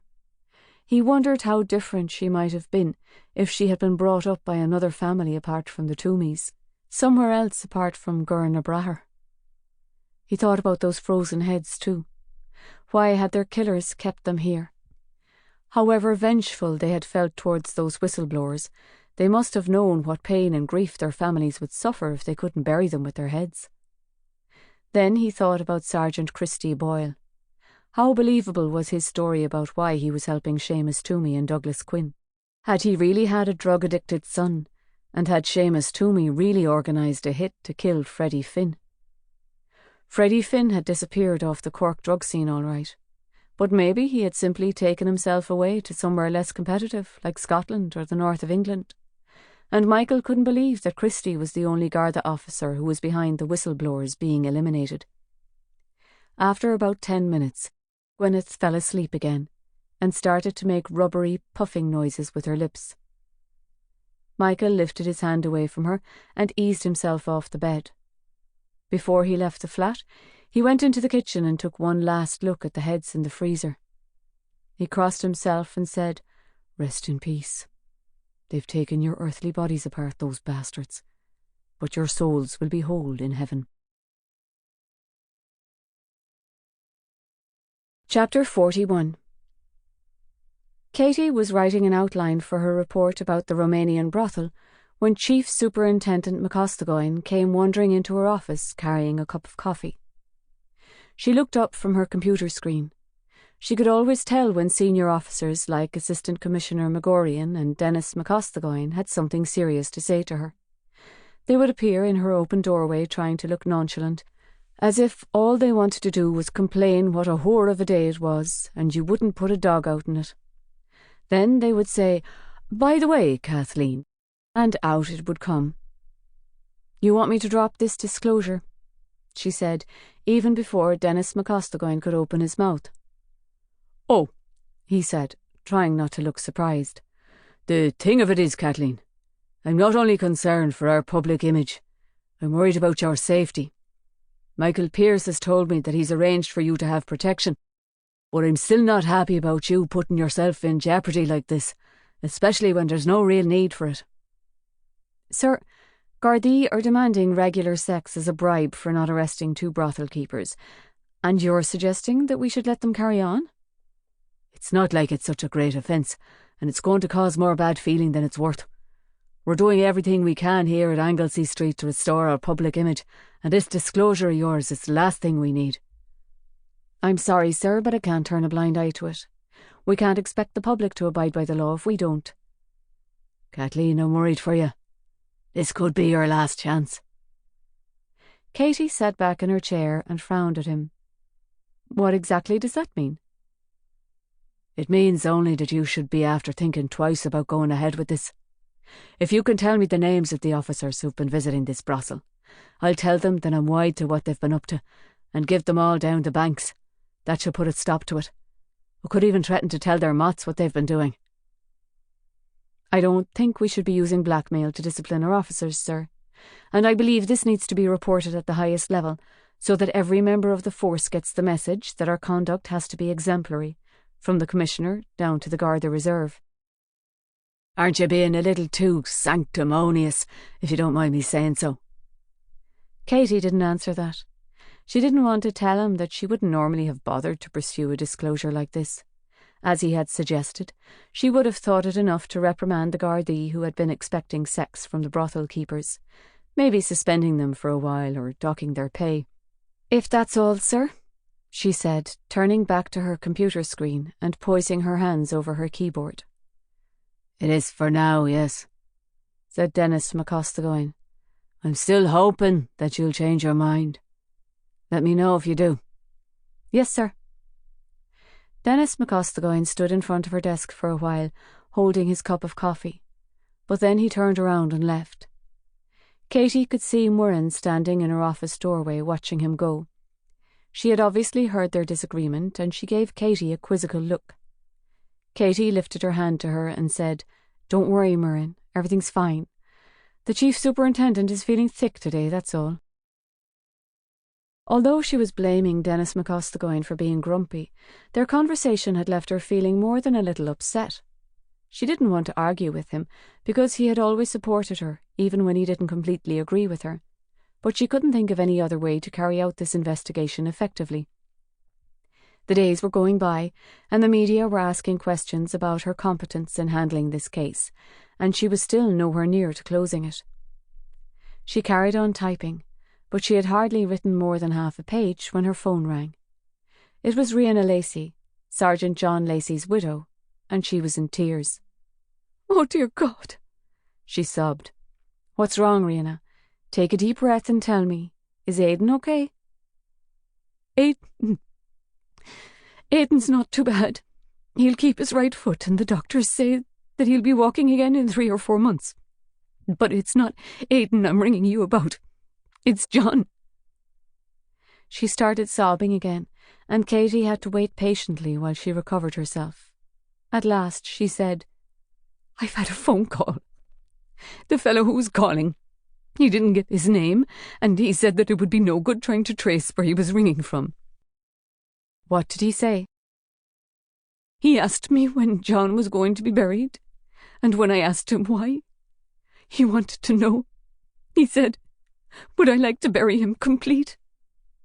"What did he mean by that? Did he tell you?" "Yes. He said I could have his head back if I wanted it. I could hardly believe what he was saying, but he told me that he had John's head, and that he could leave it for me in the Peace Park." Rhianna Lacey stopped talking for a few moments, and all Katie could hear was a mewling noise, like a kitten in distress. Eventually she managed to say, "He told me he wanted 10,000 euros for it, in cash. He would give me instructions where to leave the money, and when he'd collected it, he'd take John's head to the Peace Park and leave it under a bench by that statue of the onion seller." She paused again, and then she said, "Where in the name of God am I going to find 10,000 euros?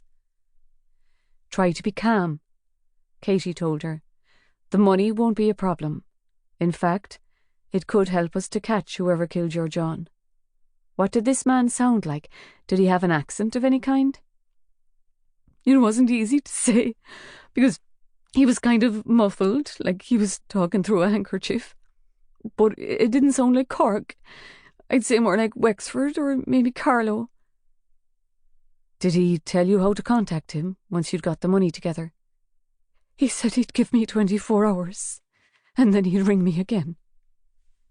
"When is John's funeral?" "Thursday, I had it planned for." "Okay. We can raise the money for you all right, but we'll attach a recording device to your phone, and when he rings again, we'll see if we can pinpoint where he's ringing from. It may be that he's using a disposable mobile phone that we're unable to trace, but we can try. We can also set up surveillance at the place where he tells you to leave the money." "But if you arrest him when he picks up the money, supposing I don't get John's head back, supposing he won't tell us where it is?" "We may not lift him then and there, Rhianna. We'll just have to see how things shape up. I promise you that on Thursday you'll be able to put John to rest in one piece." "I wish I could believe you, D.S. Maguire. I really do." "I'll be sending a phone technician round to your house right now, and I'll start making arrangements to get hold of the cash. If you have any more calls, Rhianna, get in touch with me immediately.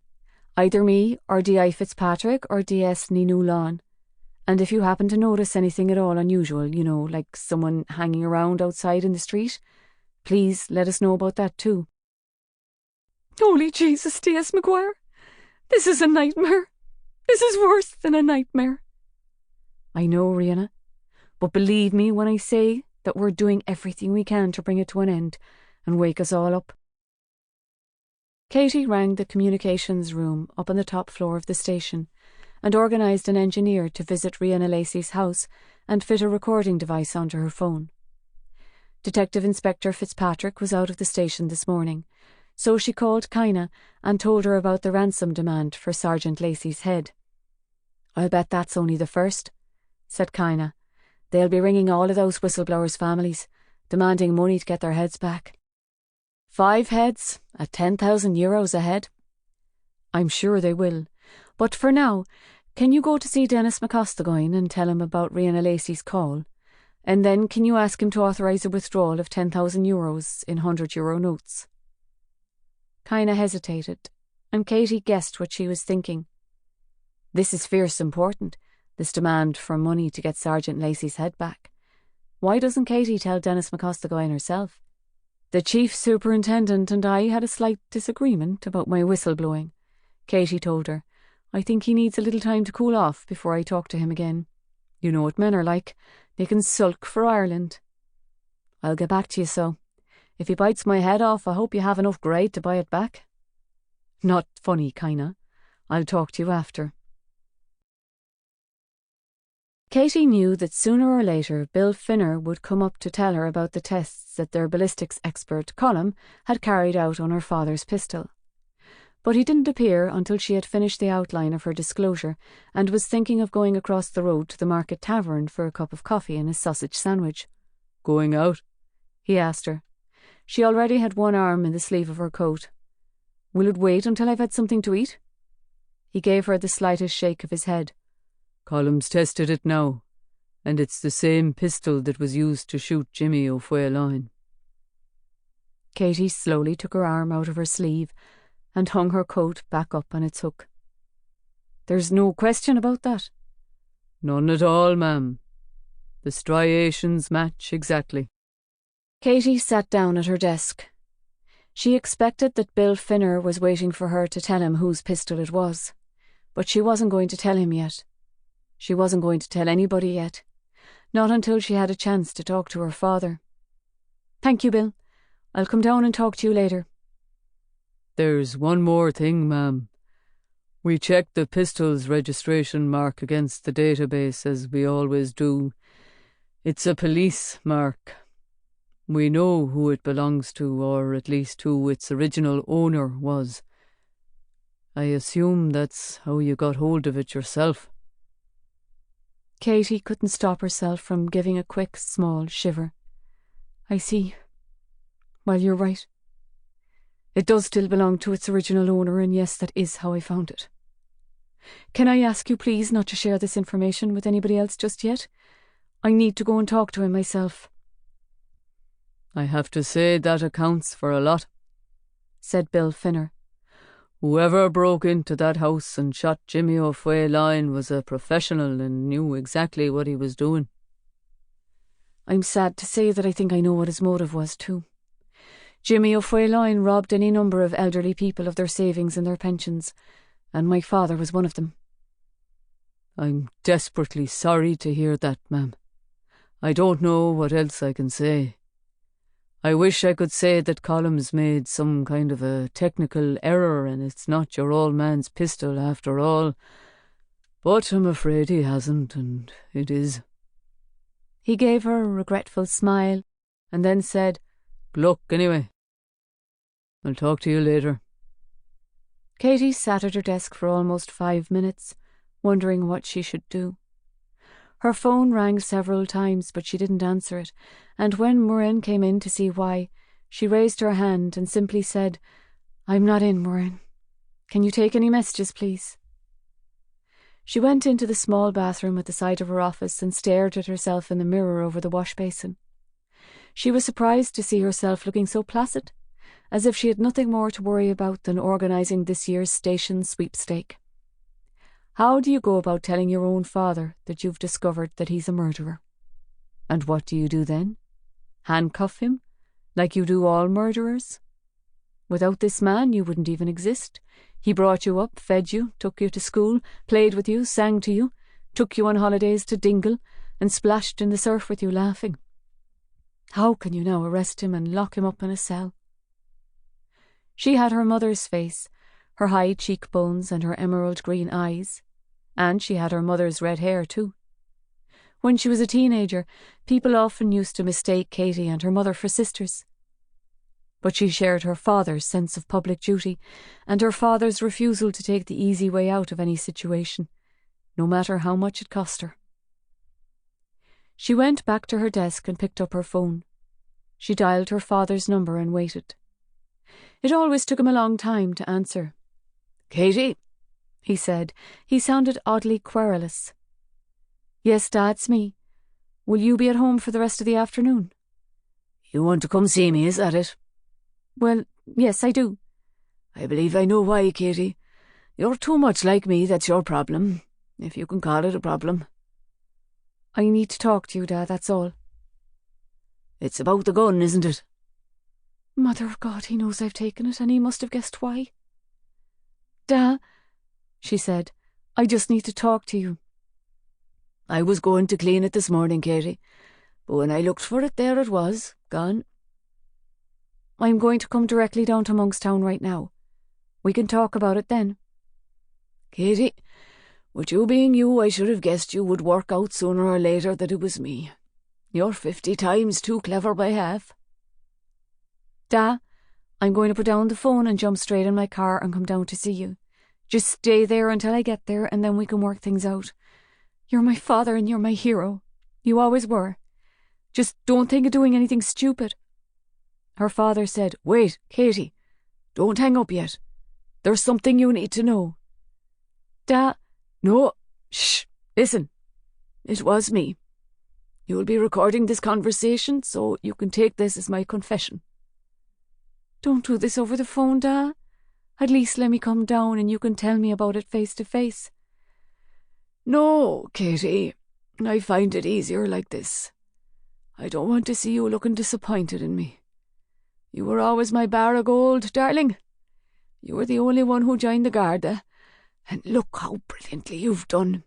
Detective Superintendent, and I could only make Inspector before I had to give it up." "Da, it wasn't your fault you had to quit." "That doesn't matter now. It's all water under the bridge. What matters now is that I shot Jimmy O'Faolain. I expect you've already guessed why, but if you haven't, it's because he persuaded me and my friends to invest all our money into this scheme called Equity Sunshine. He promised it was going to keep our money safe for the rest of our lives and steadily build up more and more profits.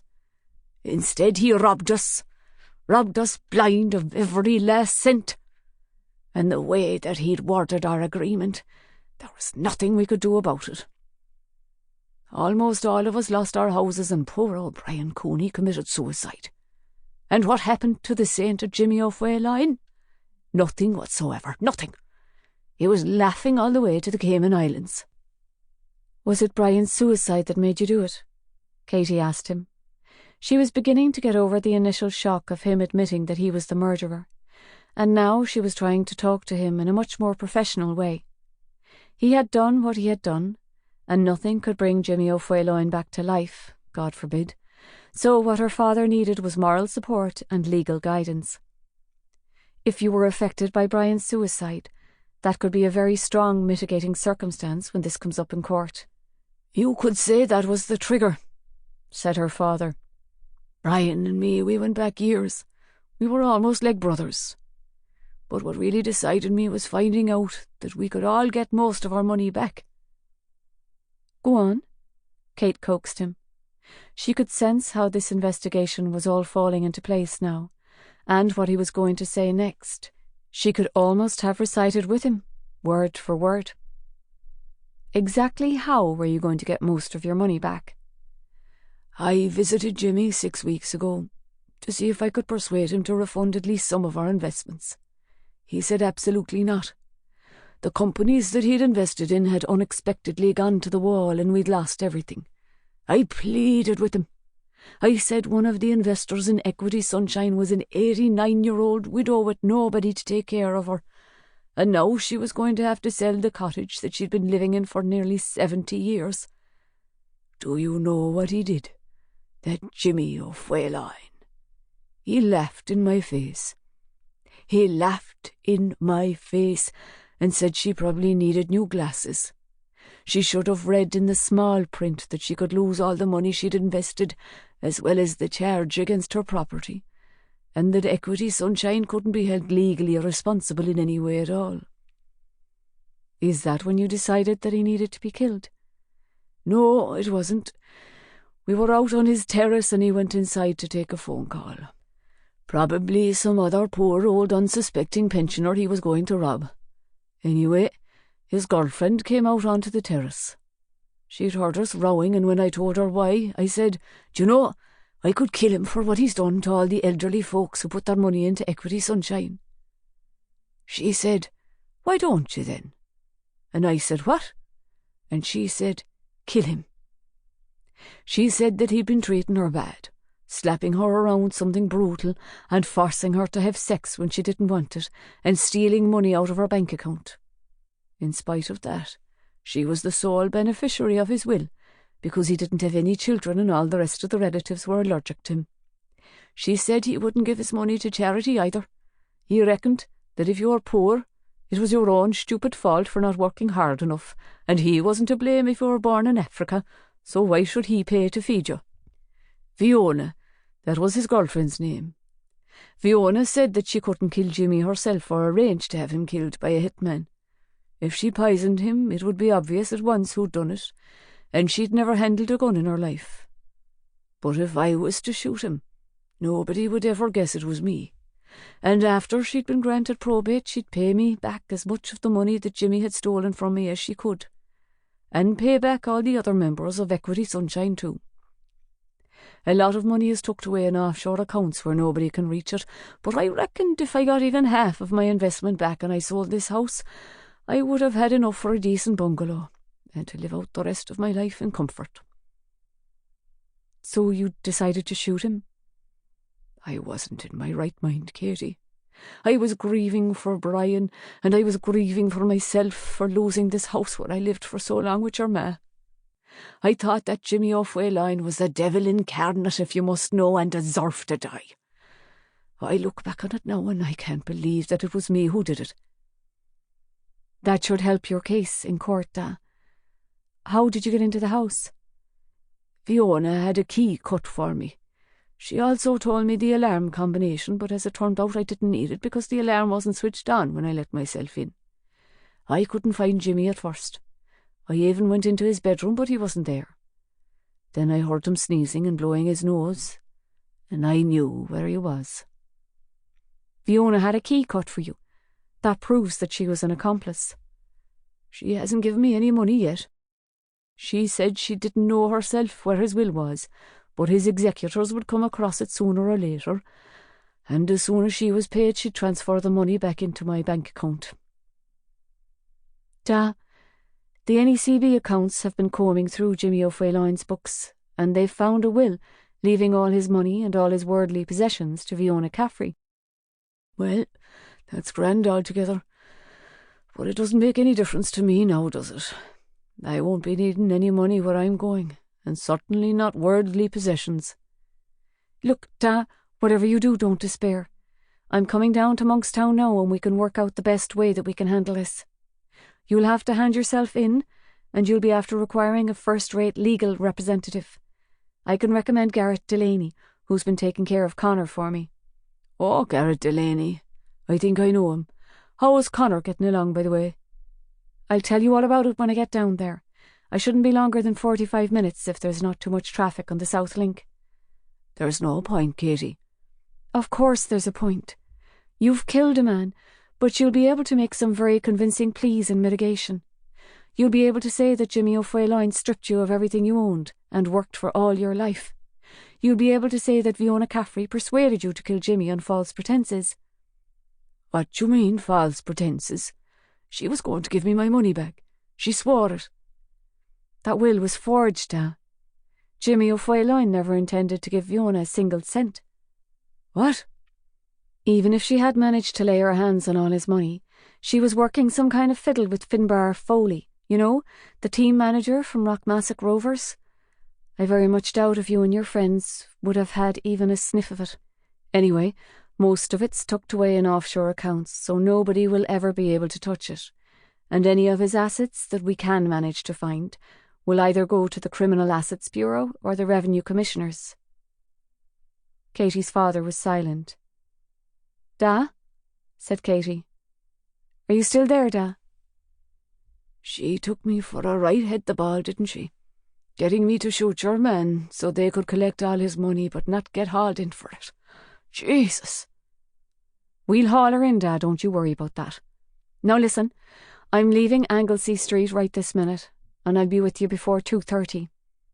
"Don't," said her father. "Da, I have to." "Don't," he snapped. She had never heard him sound so angry since she had thrown all his best fishing flies on the fire when she was about 3 years old, just to see them flare up. "Da," but he hung up, and all she could hear was a continuous tone. She pushed back her chair and stood up at once. "Muireann," she called out, lifting her coat off its hook. "I'm going out now. It's urgent. I don't know how long I'll be, but I'll ring you." "Do you want me to call your protection officer?" "No time for that. If anybody wants to know where I am, tell them it's a family emergency. I'm going to see my father in Monkstown." "Is there anything I can do?" asked Muireann anxiously. She had rarely seen Katie in such a panic. "Yes, Muireann, there is. You can pray." Chapter 42. Traffic on the South Link Road was light as she drove as fast as she could, although it had started to lash down with rain now, and some stretches of the road surface were flooded. She drove down the N28 and then turned off for Raffine Village and Castle Farm, speeding along Strand Road until she reached Monkstown.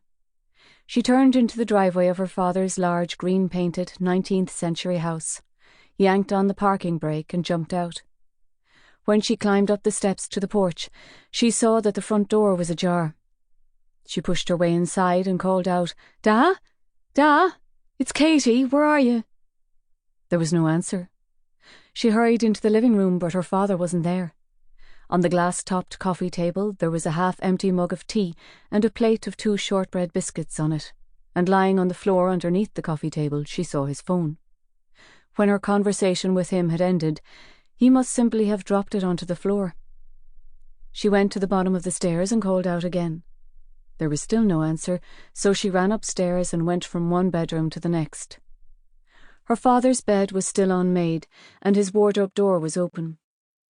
His razor was lying by the side of the wash basin in the bathroom, and his damp towel was hanging over the side of the bath. She hurried back downstairs. He wasn't in the house, so maybe he had gone down to his shed at the end of the garden. After Katie's mother had died, he had retreated into it for hours at a time, telling her and her sisters that he was going to do a bit of carpentry. But one afternoon she had peeked into the window and seen him sitting hunched on a chair with a framed photograph of his late wife in his hands, and heard him talking to her. Since he was stressed, there was every possibility that he was there seeking solace. At least she prayed that he was. She left the front door on the latch, since she didn't have a key. Dear God, I hope he hasn't done anything stupid. His car is still here, so he couldn't have driven off anywhere. She went around the side of the house and down to the end of the garden.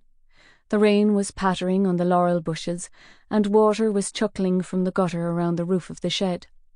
She tried the door, but it was locked, and when she looked in the window she could see that he wasn't inside. So where on earth had he gone? What worried her more than anything was that he hadn't taken his phone with him. She walked back up the garden and round to the front of the house.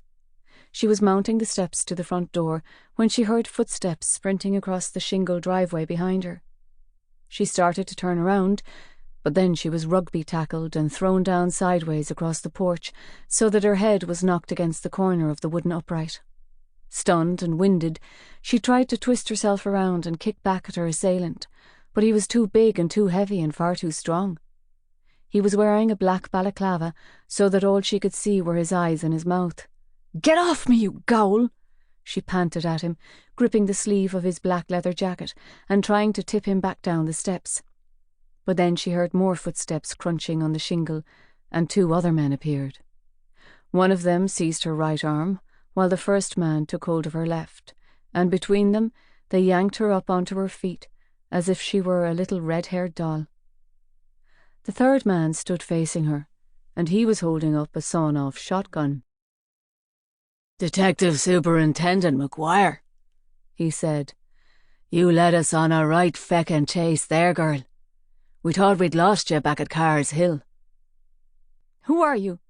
Katie demanded. Her left temple was throbbing and her left shoulder felt bruised. "Whatever you think you're doing, you're not going to get away with it." "That's what you think, my precious. We're the guardians of loyalty. That's who we are. We're the men who make sure that one Garda officer doesn't betray another. And the reason we've come after you is because that's what you've been planning to do, betray your fellows. Never mind that they're always loyal to you, never mind that they'll always watch your back. You give them an order, D.S. Maguire, and those men will carry it out without question. And how do you repay them? You go scuttling off like a rat to the regional disclosures manager. That's how you repay them, squealing about their minor misdemeanours." Katie was thinking about her pistol underneath her coat, but the two men on either side of her were holding her arms too tightly. If only they would free her right arm even for a second. She was sure that she could tug out her pistol faster than the man with the sawn-off shotgun could react, and sawn-off shotguns were far from accurate. She glanced towards the street.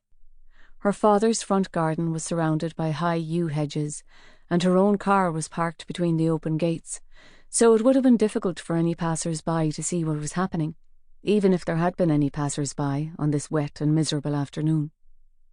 Everybody in Monkstown was probably snug at home in front of the TV, or else they were sitting in the bossoon having a long lunchtime scoop. "Hoggy," said the man with the shotgun, "have a sconce under her coat head, will you? See if she's tooled up, and make sure you take her phone too." Katie kicked and twisted herself from side to side, spraying up shingle like a fretful horse. But the man with the shotgun came up closer to her and pointed the twin muzzles less than 10 centimetres away from her nose. "I'd prefer not to blow your head off with this," he said hoarsely. "But if you feckin' give us any grief, I will, I promise you. No hesitation at all. And both barrels together. Your brains will end up on Spike Island." Katie stopped struggling. She had heard an intonation in this man's voice that reminded her of what Rihanna Lacey had said, not Cork. Maybe Carlow or Wexford. The accent in Carlow and Wexford was less sing-song than Cork, softer, and they spoke slightly slower there, with fewer likes and less of that endlessly interrogative gabble, do you know what I mean, like.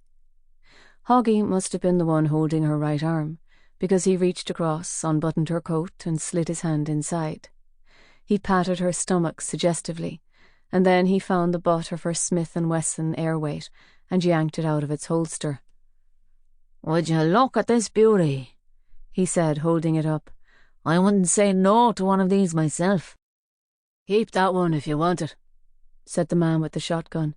"D.S. Maguire isn't going to be needing it again." "Christmas come early," said Hoggy.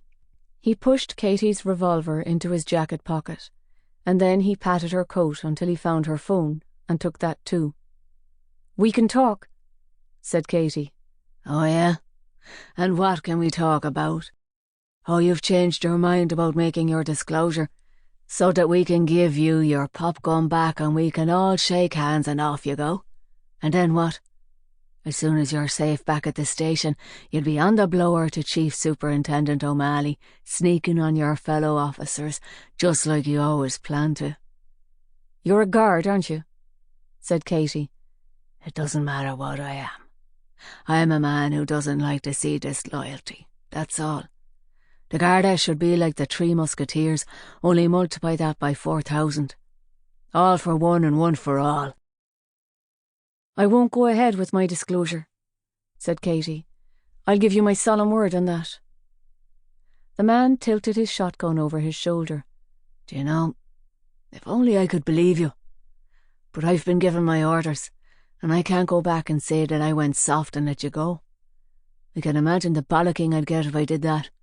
I might even end up deader than you." "What orders?" Katie asked him. "Orders from who?" Do you really want to know? Of course I do. If somebody told you to kill me, I want to know who it was. The man with the shotgun shrugged. I don't suppose he'd be too narky about it if I told you. You won't be ratting it to anybody else, will you, after all? But nah, I'm not going to tell you. I don't want you coming back at one of them seances and spilling the beans. You realise that when you get caught for this, you're going to be spending your entire life in prison? All three of you? We're not going to get caught, D.S. Maguire, and that's the whole point. It's not like we're your normal, everyday, run-of-the-mill killers. We're protected. We have friends in high places, very high places, so nobody's ever going to be able to touch us. Katie said, "Let me repeat that offer. I won't go ahead with my disclosure, not now, not ever. If you must know, I only announced that I was going to do it to bring you and your pals here out of the woodwork. It's worked all right, but, well, not the way I expected it to." "Sorry, but that doesn't wash," said the man with the shotgun. "If it hadn't worked out this way, you'd have lifted us with no hesitation whatsoever and had us locked up for life, like you said. And I know your reputation, ma'am. You're the kind of cop who won't ever give up, ever, until you've nailed whoever you're after. So long as you're alive and walking the planet, we'll always be looking over our shoulders, and we don't want to be living like that." He lowered his shotgun and said, "Hoggy, Patrick, let's get going. I'm growing queer and tired of this discussion. It's worse than fucking Brexit." That convinced Katie. Quern was a word that was commonly used only in Wexford. But having a clue to the real identity of the man with the shotgun would be of no use to her if she were dead. And she was sure now that she wasn't going to survive this abduction.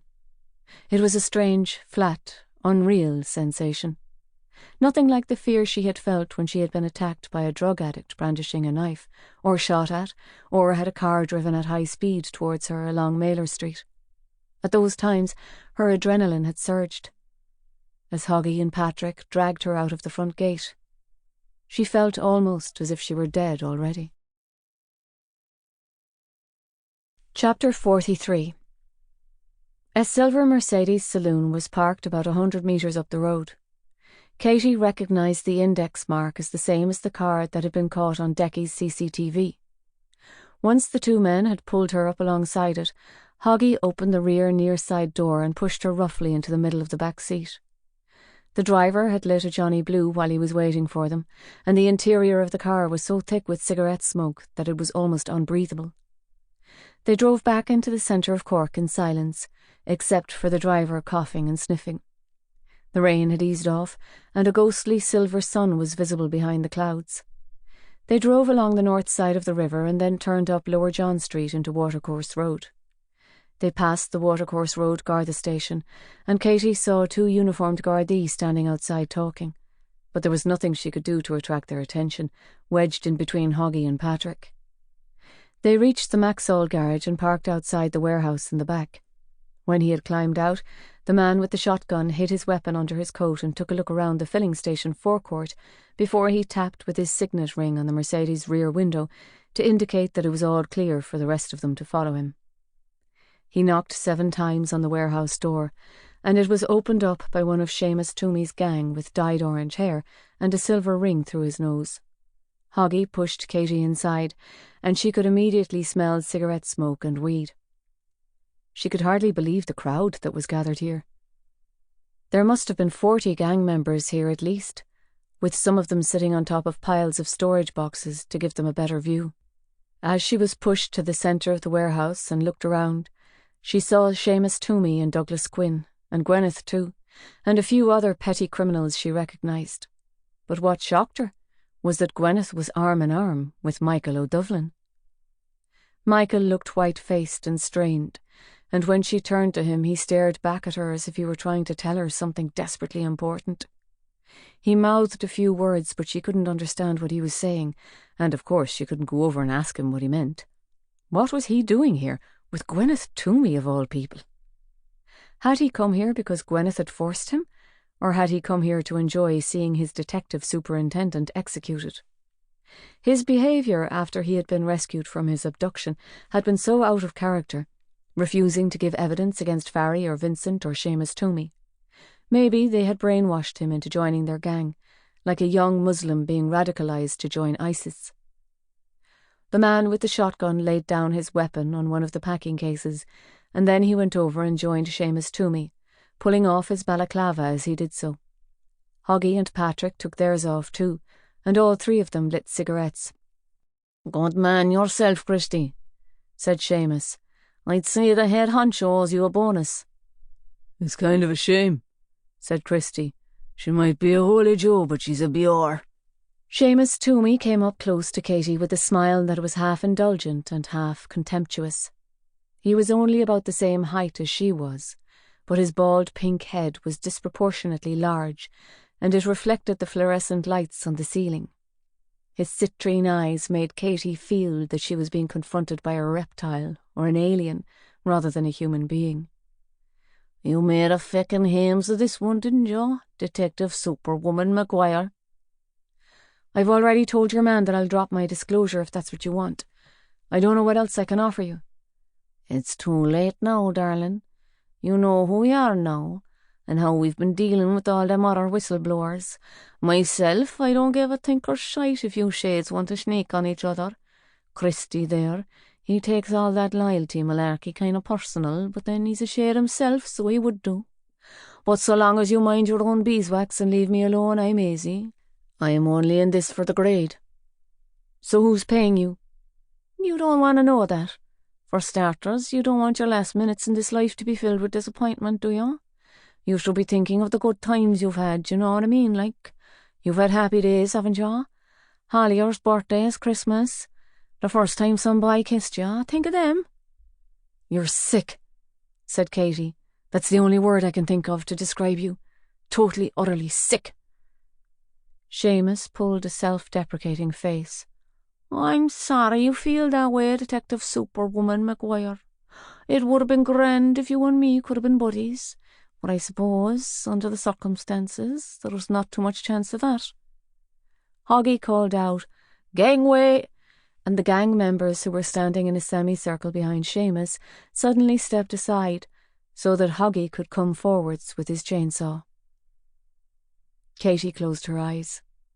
Inside the darkness of her mind, she asked God silently to forgive her for all of her sins, for all of the times she had lost her temper or told a lie or acted lustfully.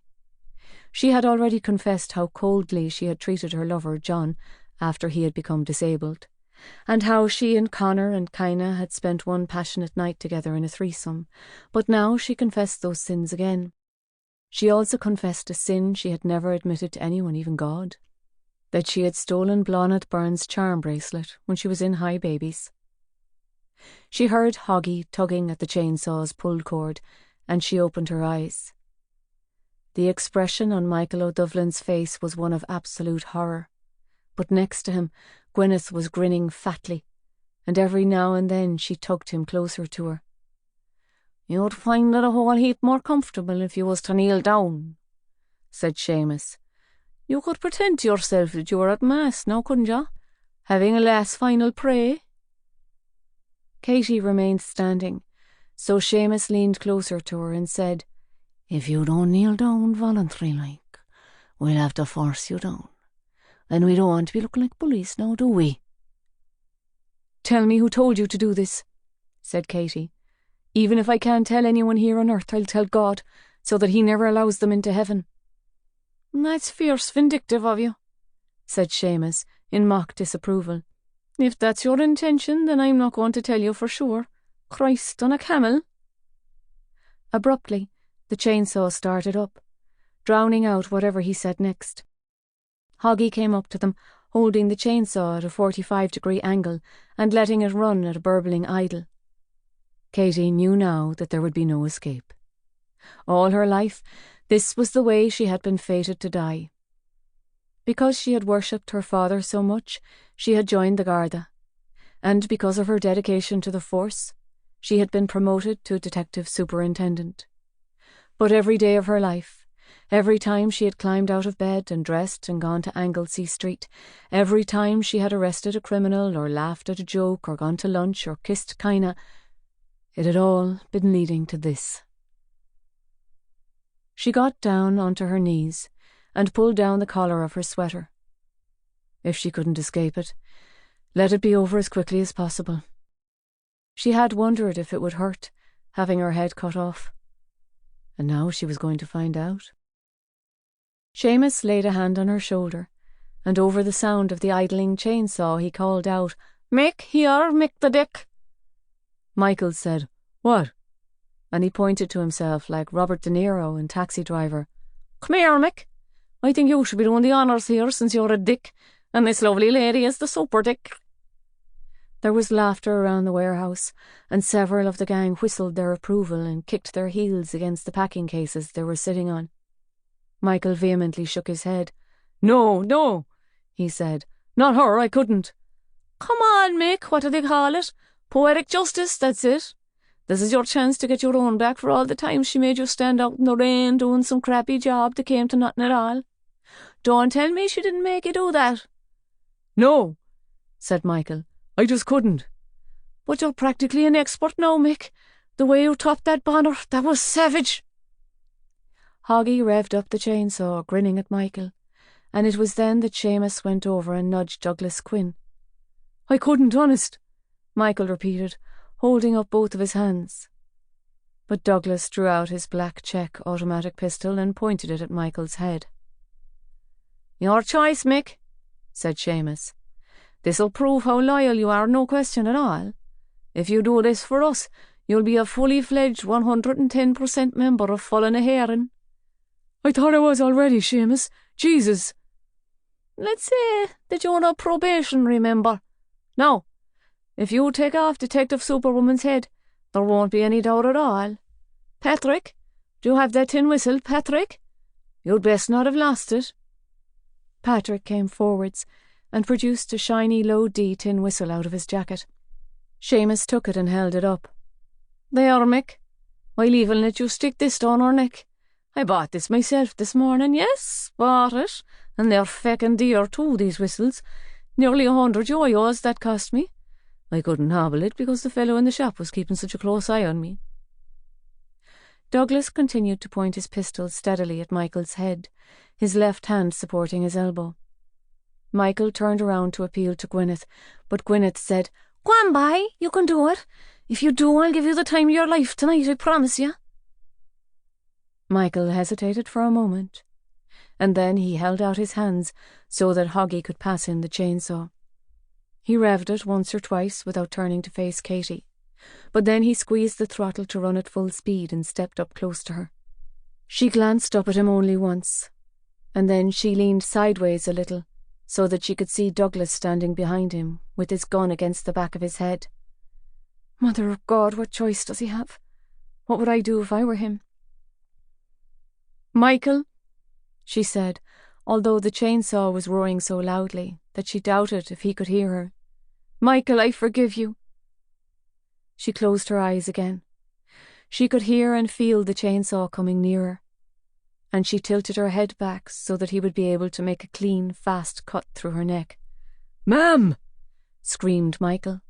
She opened her eyes just as Michael dropped to his knees and swung himself around so that the chainsaw's teeth tore into Douglas's right trouser leg and then ripped into his shin. Douglas let out a shriek of agony as the chainsaw cut through muscle and tendon and bone, and he pitched over sideways onto the floor. Blood showered everywhere, and all the gang members who had gathered around to watch Katie being beheaded stumbled backwards, shouting and swearing in shock. Michael stood up, revving the chainsaw again and again. "Who wants some of this?" he shouted, his voice almost hysterical. "Come on! Who wants some of this? Come and get it if you're brave enough!" Douglas, at his feet, was writhing and keening, his right leg spouting blood all over the floor. Seamus shouted, "Mick, Mick! For the love of God, Mick!" At that moment, Katie saw that Christy had reached into his jacket and pulled out a police automatic. She looked around desperately and saw that Douglas had dropped his pistol when he had fallen to the floor, and it was lying right next to Michael's foot, glistening with blood. She shuffled herself over on her knees and picked it up. She was too late. Christy fired at Michael 3 times, hitting him once in the chest and twice in the shoulder. Michael sagged and then collapsed on top of Douglas. The chainsaw clattered down beside him. Its chain stopped, but its engine still running. Christy clearly didn't realise that Katie had picked up Douglas's pistol, because he walked towards Michael, aiming his gun as if he intended to finish him off. Katie aimed at his heart and fired twice. Christy spun around wildly, as if he had slipped on a patch of ice, and then fell flat on his back onto the floor. Seamus shouted, "Hoggy, feckin' shoot her!" But Katie didn't hesitate, and while Hoggy was fumbling to pull his own revolver out of his jacket pocket, she closed one eye, aimed, and shot him once in the bridge of his nose. He swayed from side to side with a thin jet of blood pouring out from between his eyes, and then he tumbled onto the floor, kicking his legs up before he fell flat. Seamus was looking around in panic, and Katie saw him suddenly focus on Christie's sawn-off shotgun, where he had left it on top of a packing case. Seamus started to sidle crabwise across the warehouse towards it, plainly hoping that Katie wouldn't notice him. Her ears were singing because of the noise from all the gunshots, and when she shouted, "Stop, Toomey! Don't even think about it!" she could hardly hear her own voice. Seamus must have heard her, though, because he stopped and raised his hands. Katie looked around and realised how dangerous a situation she was in. Over 30 gang members now surrounded her, and though they were keeping themselves well back for the moment, because none of them wanted to be the next to be shot, they must be calculating that she had fired 3 times already, and it was unlikely that the magazine in her pistol had more than 7 rounds in it. There was one weapon, though, that wouldn't run out of ammunition. She transferred Douglas's pistol to her left hand, and even though it was awkward, and she nearly dropped the blood-slippery pistol while she was doing it, she picked up the idling chainsaw. Holding it up high in front of her, she carried it over to where Seamus was standing. "Lie down," she ordered him. "Quiet a feck, I'm not lying down." "Lie down, Seamus, or you'll be lying down because I've shot you and you'll be dead." Seamus looked around at his gang, but none of them yet had the courage to run forwards and tackle Katie. He lowered himself awkwardly down onto his hands and knees, and then he lay flat on his back, with his arms crossed over his chest like an effigy on a medieval tomb. "You're a bitch, do you know that?" he spat at her, looking up at the ceiling. "I've always thought you're a bitch. Detective Superwoman, more like Detective Slag Intendant. Do you think I care, you scummer? You won't feckin' get out of here alive, I can promise you that." Katie pushed Douglas's pistol into her left coat pocket, but before any of Seamus's gang could see what she had done, she revved up the chainsaw and lowered it down between Seamus's thighs. She held the whirling teeth so close to his jeans that they tore some stray threads from his fly, and he jerked himself backwards and upwards and said, "Christ, what in the hell are you doing, girl? Are you feckin' mad or what?" "I'm giving you a choice, Seamus. The same as you gave Michael O'Divlin a choice. You can tell me who paid you to kill those 5 whistleblowers, or else you can spend the rest of your life talking in a high voice and sitting down whenever you need a pulley." "You're feckin' mad? You feckin' lost it." "You're the one who's going to lose it unless you answer me after the count of 5. Who was it, Seamus? Who's this head honcho?" 3 or 4 of Seamus's gang had started cautiously to approach them, but when Seamus saw them he shouted out, No, stay back, leave her be. She's going to cut my feckin' Mickey off else." Gwyneth had obviously seen Christie's Sig Sauer automatic lying on the floor, because she had started to edge her way towards it, pointing her toes like a ballet dancer, as if she thought that would make her less noticeable. Katie noticed her out of the corner of her eye and shouted, "Gwyneth Toomey, don't even think about it!" And she revved up the chainsaw to emphasise that she was serious. Gwyneth lifted up both fat arms and stayed where she was.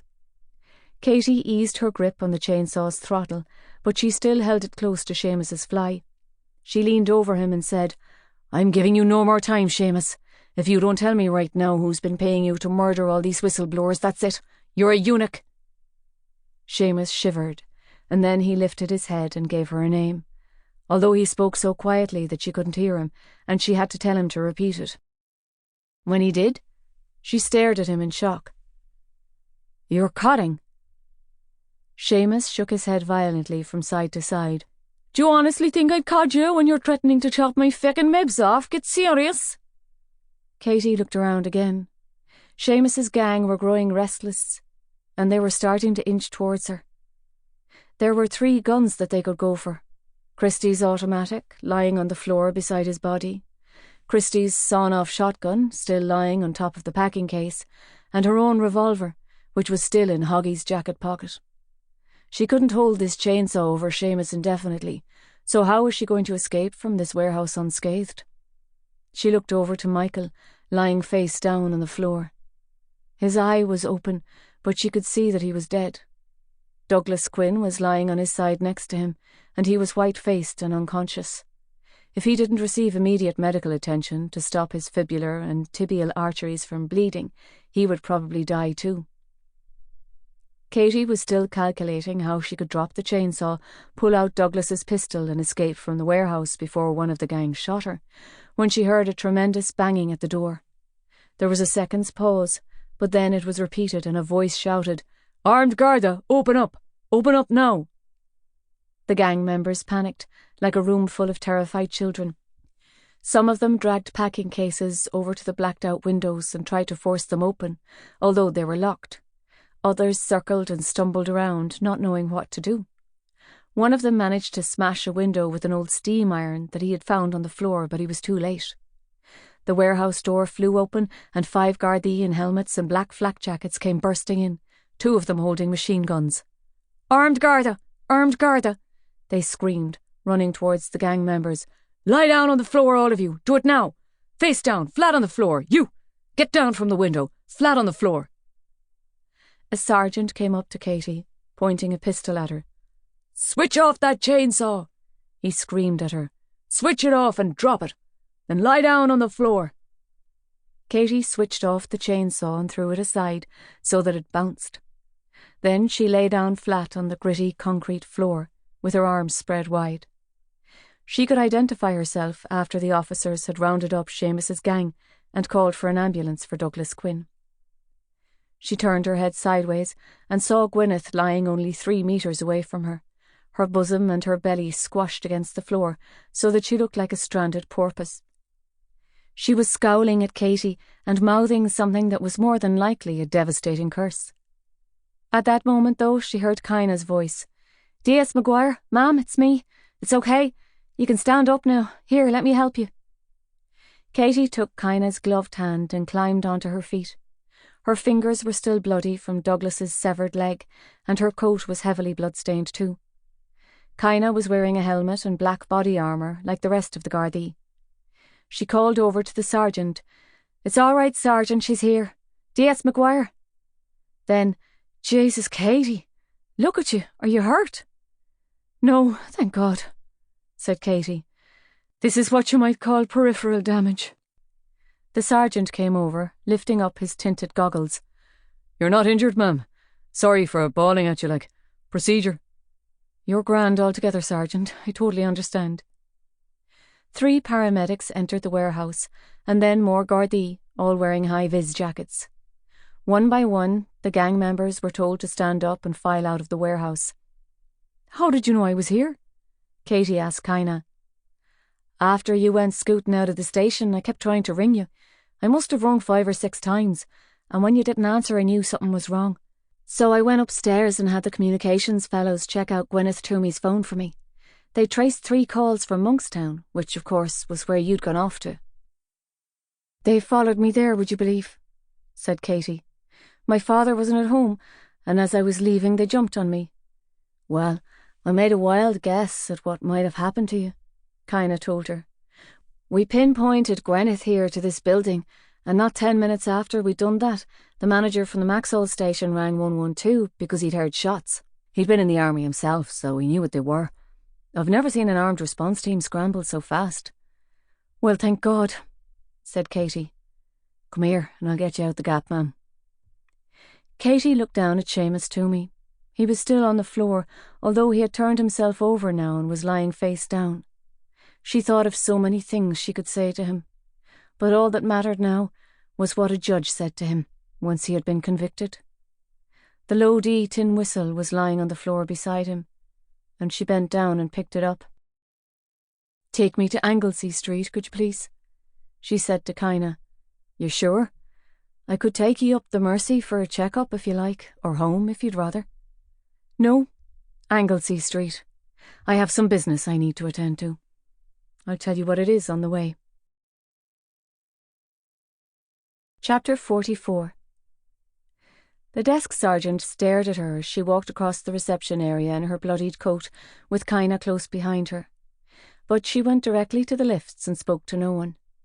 On the 3rd floor, she asked Kaina to wait for her in the squad room. Then she walked along the corridor to Chief Superintendent Dennis McCostagoyne's office and opened the door without knocking. Dennis McCostagoyne was standing by the window with his back to her, talking on the phone. He turned around when he heard her come in, and when he saw her, he cupped his hand over the receiver and said, "Kathleen." "Surprised to see me, sir?" said Katie. She felt cold and she was trembling, but she was determined to see this through.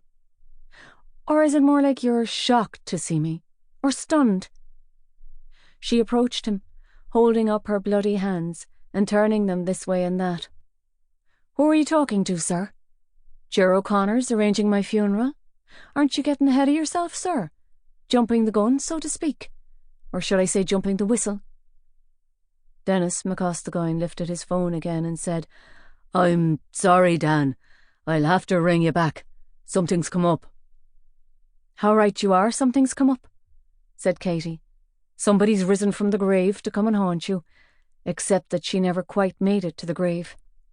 "Listen, Kathleen, I can explain everything. There's been a fierce misunderstanding.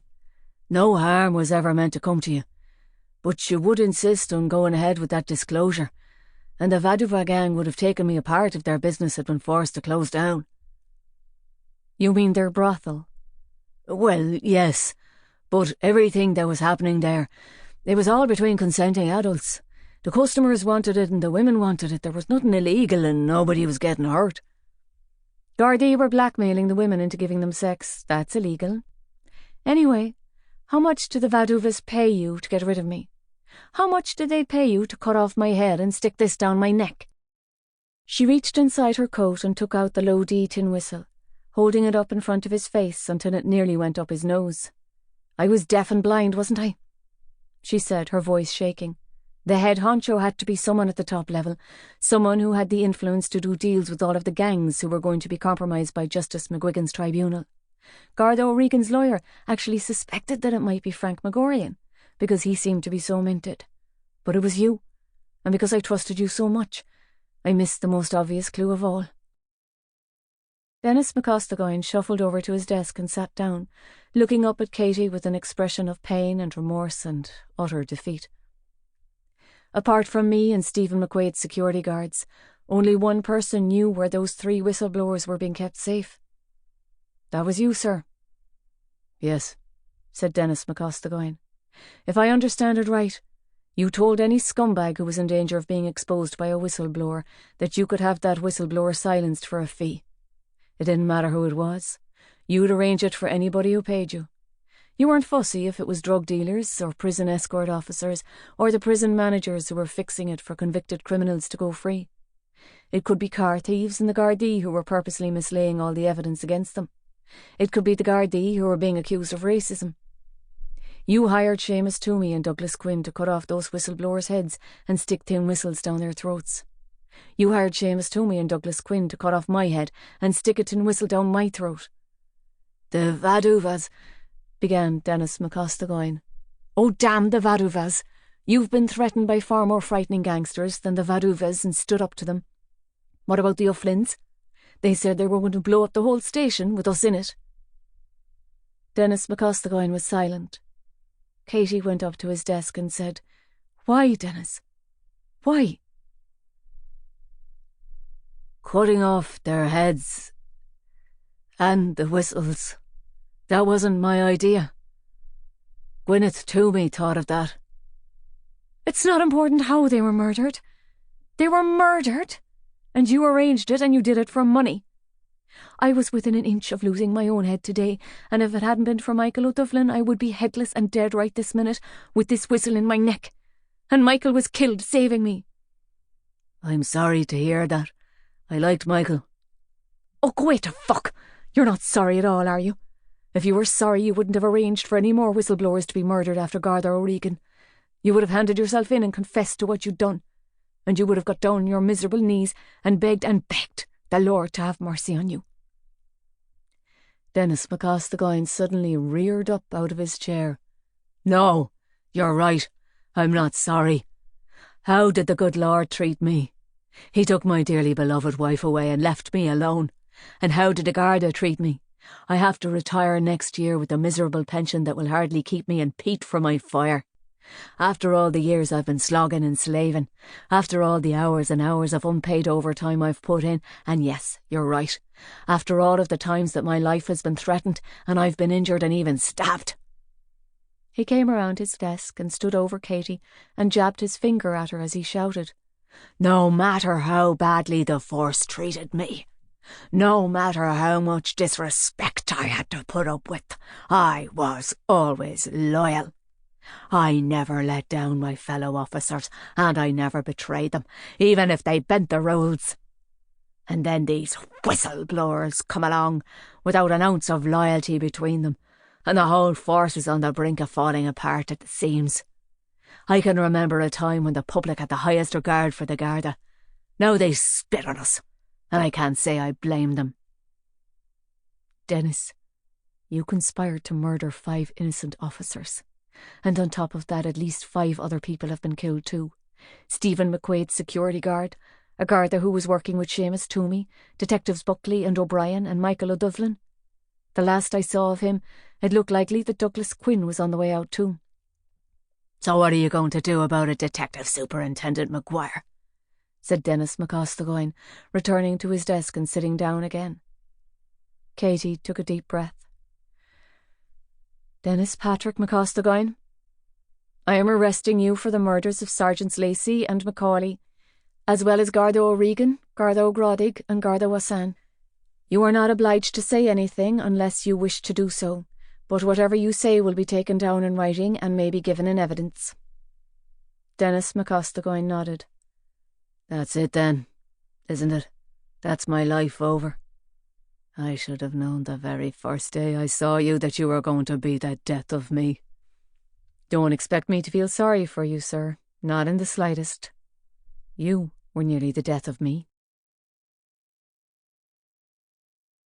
Chapter 45. Katie called Superintendent Pearce and Detective Inspector Fitzpatrick, and they came up to Dennis McCostigoyne's office. Kaina came in too. They stood looking at him in silence as she explained as clearly as she could that she had arrested him and why. "I'm saying nothing," said Dennis McCostigoyne. "I'm ringing my solicitor, that's all, and my daughter and Mallow." Superintendent Pearce escorted him down to the cells. When they had gone, Kaina said to Katie, "Are you going home now? You need to."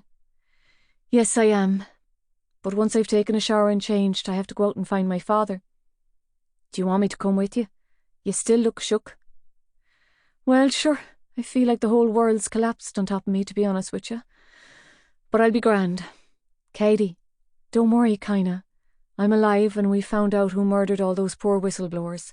But there's still a heap of work to be done, and I'd like you to stay here. Robert, can you organise a search of Seamus and Gwyneth Toomey's residences and Douglas Quinn's too? We have some heads to find, apart from a whole lot more incriminating evidence. I'll catch you after, so." A young Garda drove Katie home.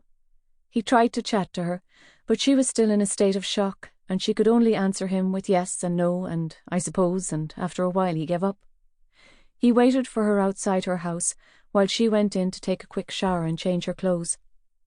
Barney and Fulkin were happy to see her, although they sniffed suspiciously at the blood on her coat and looked at her as if they were asking if she was upset about something. "I'll be fine," she told them, ruffling their ears. "Once I find your granda, everything's going to be grand." How grand a day will this have been, arresting both my chief superintendent and my own father for murder. It's the worst nightmare I've ever had, except that it's real. She would have to apply for a warrant to arrest Fiona Caffrey and Finbar Foley too, but she didn't want to do that until she had a full statement from her father. If she couldn't find him, the only evidence she would have against them for Jimmy O'Fwelon's shooting would be the will that they had forged, and only if it could be proved by forensic examination that it was one or both of them who had forged it. When she had showered and pulled on a thick black sweater and jeans, the Garda drove her up to the ferry terminal and they crossed over to Monkstown. It was growing dark now, and she was beginning to feel bruised and exhausted. She sat in the car watching the lights along the embankment glide by and prayed that she would find her father at home. His car was still parked in his driveway, and when she climbed the steps up to the porch, she found that the front door remained open. She went inside, but there were no lights on, and there was no answer when she called out his name. The young Garda was waiting for her when she came back out. Not at home? He asked her. She shook her head.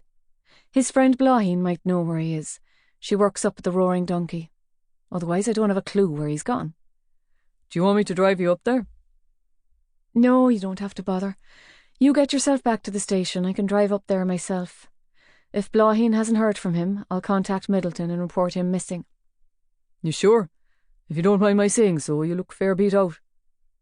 Katie managed to smile. Thanks, but I'll be okay. I think I'm getting my second wind, or even my third. After she had taken the ferry back to Corrigview, she drove up Spy Hill to Middleton Street and parked outside the Roaring Donkey. The pub was noisy and bright and cheerful, and she found Blaheen in the kitchen grilling hamburgers. "Have you heard from my da?" she asked her over the noise of frying. "He's not at home and I'm worried he's gone missing." Blaheen frowned and gently touched the bruise on Katie's forehead with her fingertips. "How did you get that, girl? That's a lump and a half, like." "Tripped and fell. But have you heard from my da?" "Not today. I'll be after seeing him this evening, though, to cook him some supper." "Blaheen, he's gone missing. He's not at home, and when he went out he left the front door open." "Oh, you know your da. He's always wandering off. He's fit as a fiddle these days, but he does tend to forget which end of the sausage is which. I'll bet you go back over there and find he's come home already." What was she going to say? "Blaheen, I've found out that he's a murderer. It was him who shot Jimmy O'Fueloin." She decided to tell her nothing for the time being. All she said was, "Let me know if you hear from him, okay? You have my mobile number, don't you?" "I will. And don't worry, he'll be okay. If he's not at home, he'll be having a scoop somewhere, you mark my words." Katie drove home. She had thought about driving all around Middleton and visiting the Ensign Tavern and the Bassoon to see if her father was there, but she was too tired and trembly now, and her vision was blurry from the knock on her head. As soon as she arrived back home, she rang Middleton Garda station and reported her father as missing, although she didn't tell them what may have led to his disappearance. She emailed them a recent photograph of him, and it brought tears to her eyes to see him looking so cheerful. There was still no news of her father by the following morning, despite an intensive search by local Gardaí and the Cork City Missing Persons Search and Recovery Team. She went into the station early, and she had already caught up with an hour's work before Detective Inspector Fitzpatrick came in. "They've been processed overnight," he told her. "Seamus and Gwyneth Toomey and their gang of scummers, 33 of them all told. Seamus and Gwyneth are down in the cells along with some gowd called Brendan Horgan. Apparently he was the one who did the actual head cutting.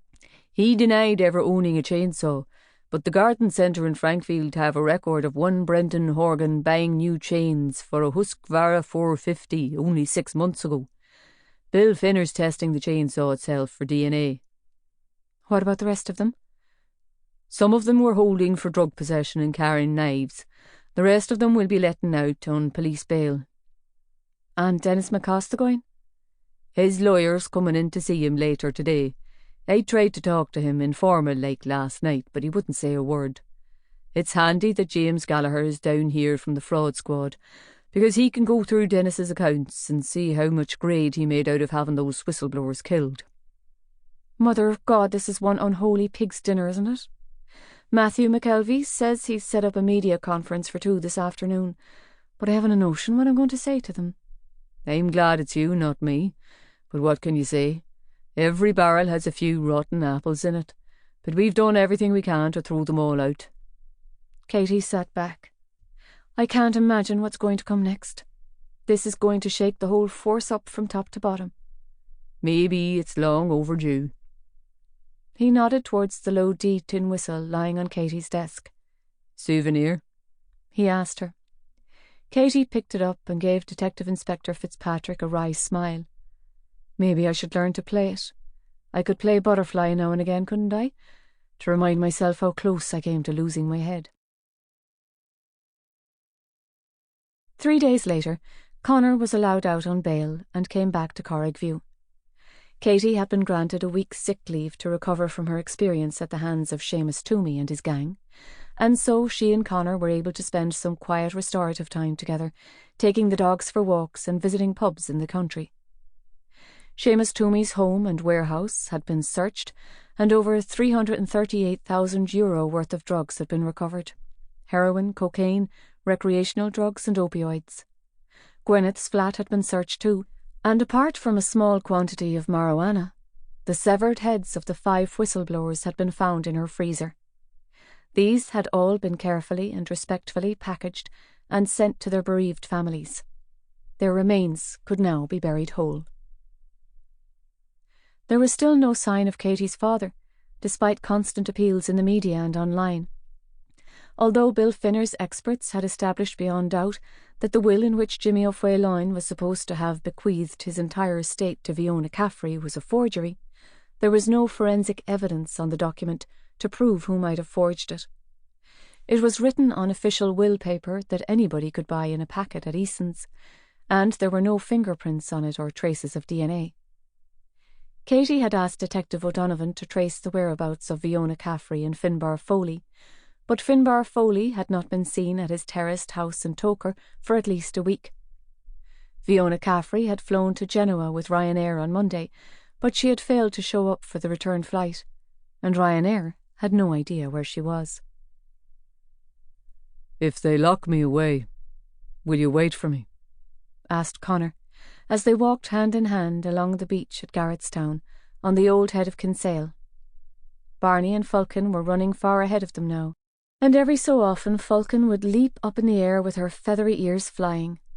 Barney's splint had been taken off, but he still ran with an odd stumbling lope, and he couldn't jump yet.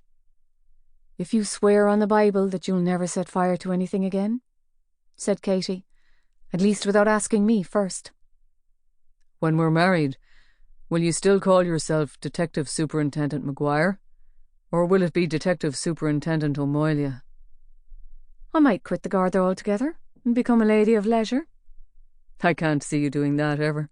It's not in your nature. Besides, I'd find it fierce hard to support you on a pet detective's income." "I'd help you. I have enough experience detecting, God help me." Katie stopped for a moment, still holding his hand. The sea was glittering grey and seagulls were wheeling overhead. This was where the Lusitania had sunk in May 1915, with the loss of 1,198 passengers, and her wreck remained under the water. Katie had come within seconds of death herself, and it had given her a feeling that she hadn't yet managed to overcome, like hearing a doleful bell ringing on a moonless night. She could be lying in a coffin now, in airless darkness, instead of walking along this windy beach smelling the sea. Her iPhone played Shularoon. Connor let go of her hand and went ahead while she answered it, whistling to Barney and Fulkin to come back before they ran out of sight. It was Detective O'Donovan. "Your father's been found," he told her. "He was recovered from the river by the ferry terminal about 2 hours ago. The Middleton Garda identified him from that photo you sent them." Katie said, "Thanks, Patrick." She lowered her phone and stood facing the southwest wind. It was blustery and strong, so strong that the tears were blown out of her eyes and flew away over the sand. The end. You've been listening to Dead Men Whistling by Graham Masterton, narrated by Aoife McMahon. Published by Hold Story Audiobooks, an imprint of W.F. Howes Limited. This work is copyrighted 2018 Graham Masterton. This recording is copyrighted 2019 Head of Zeus. Audible hopes you've enjoyed this program.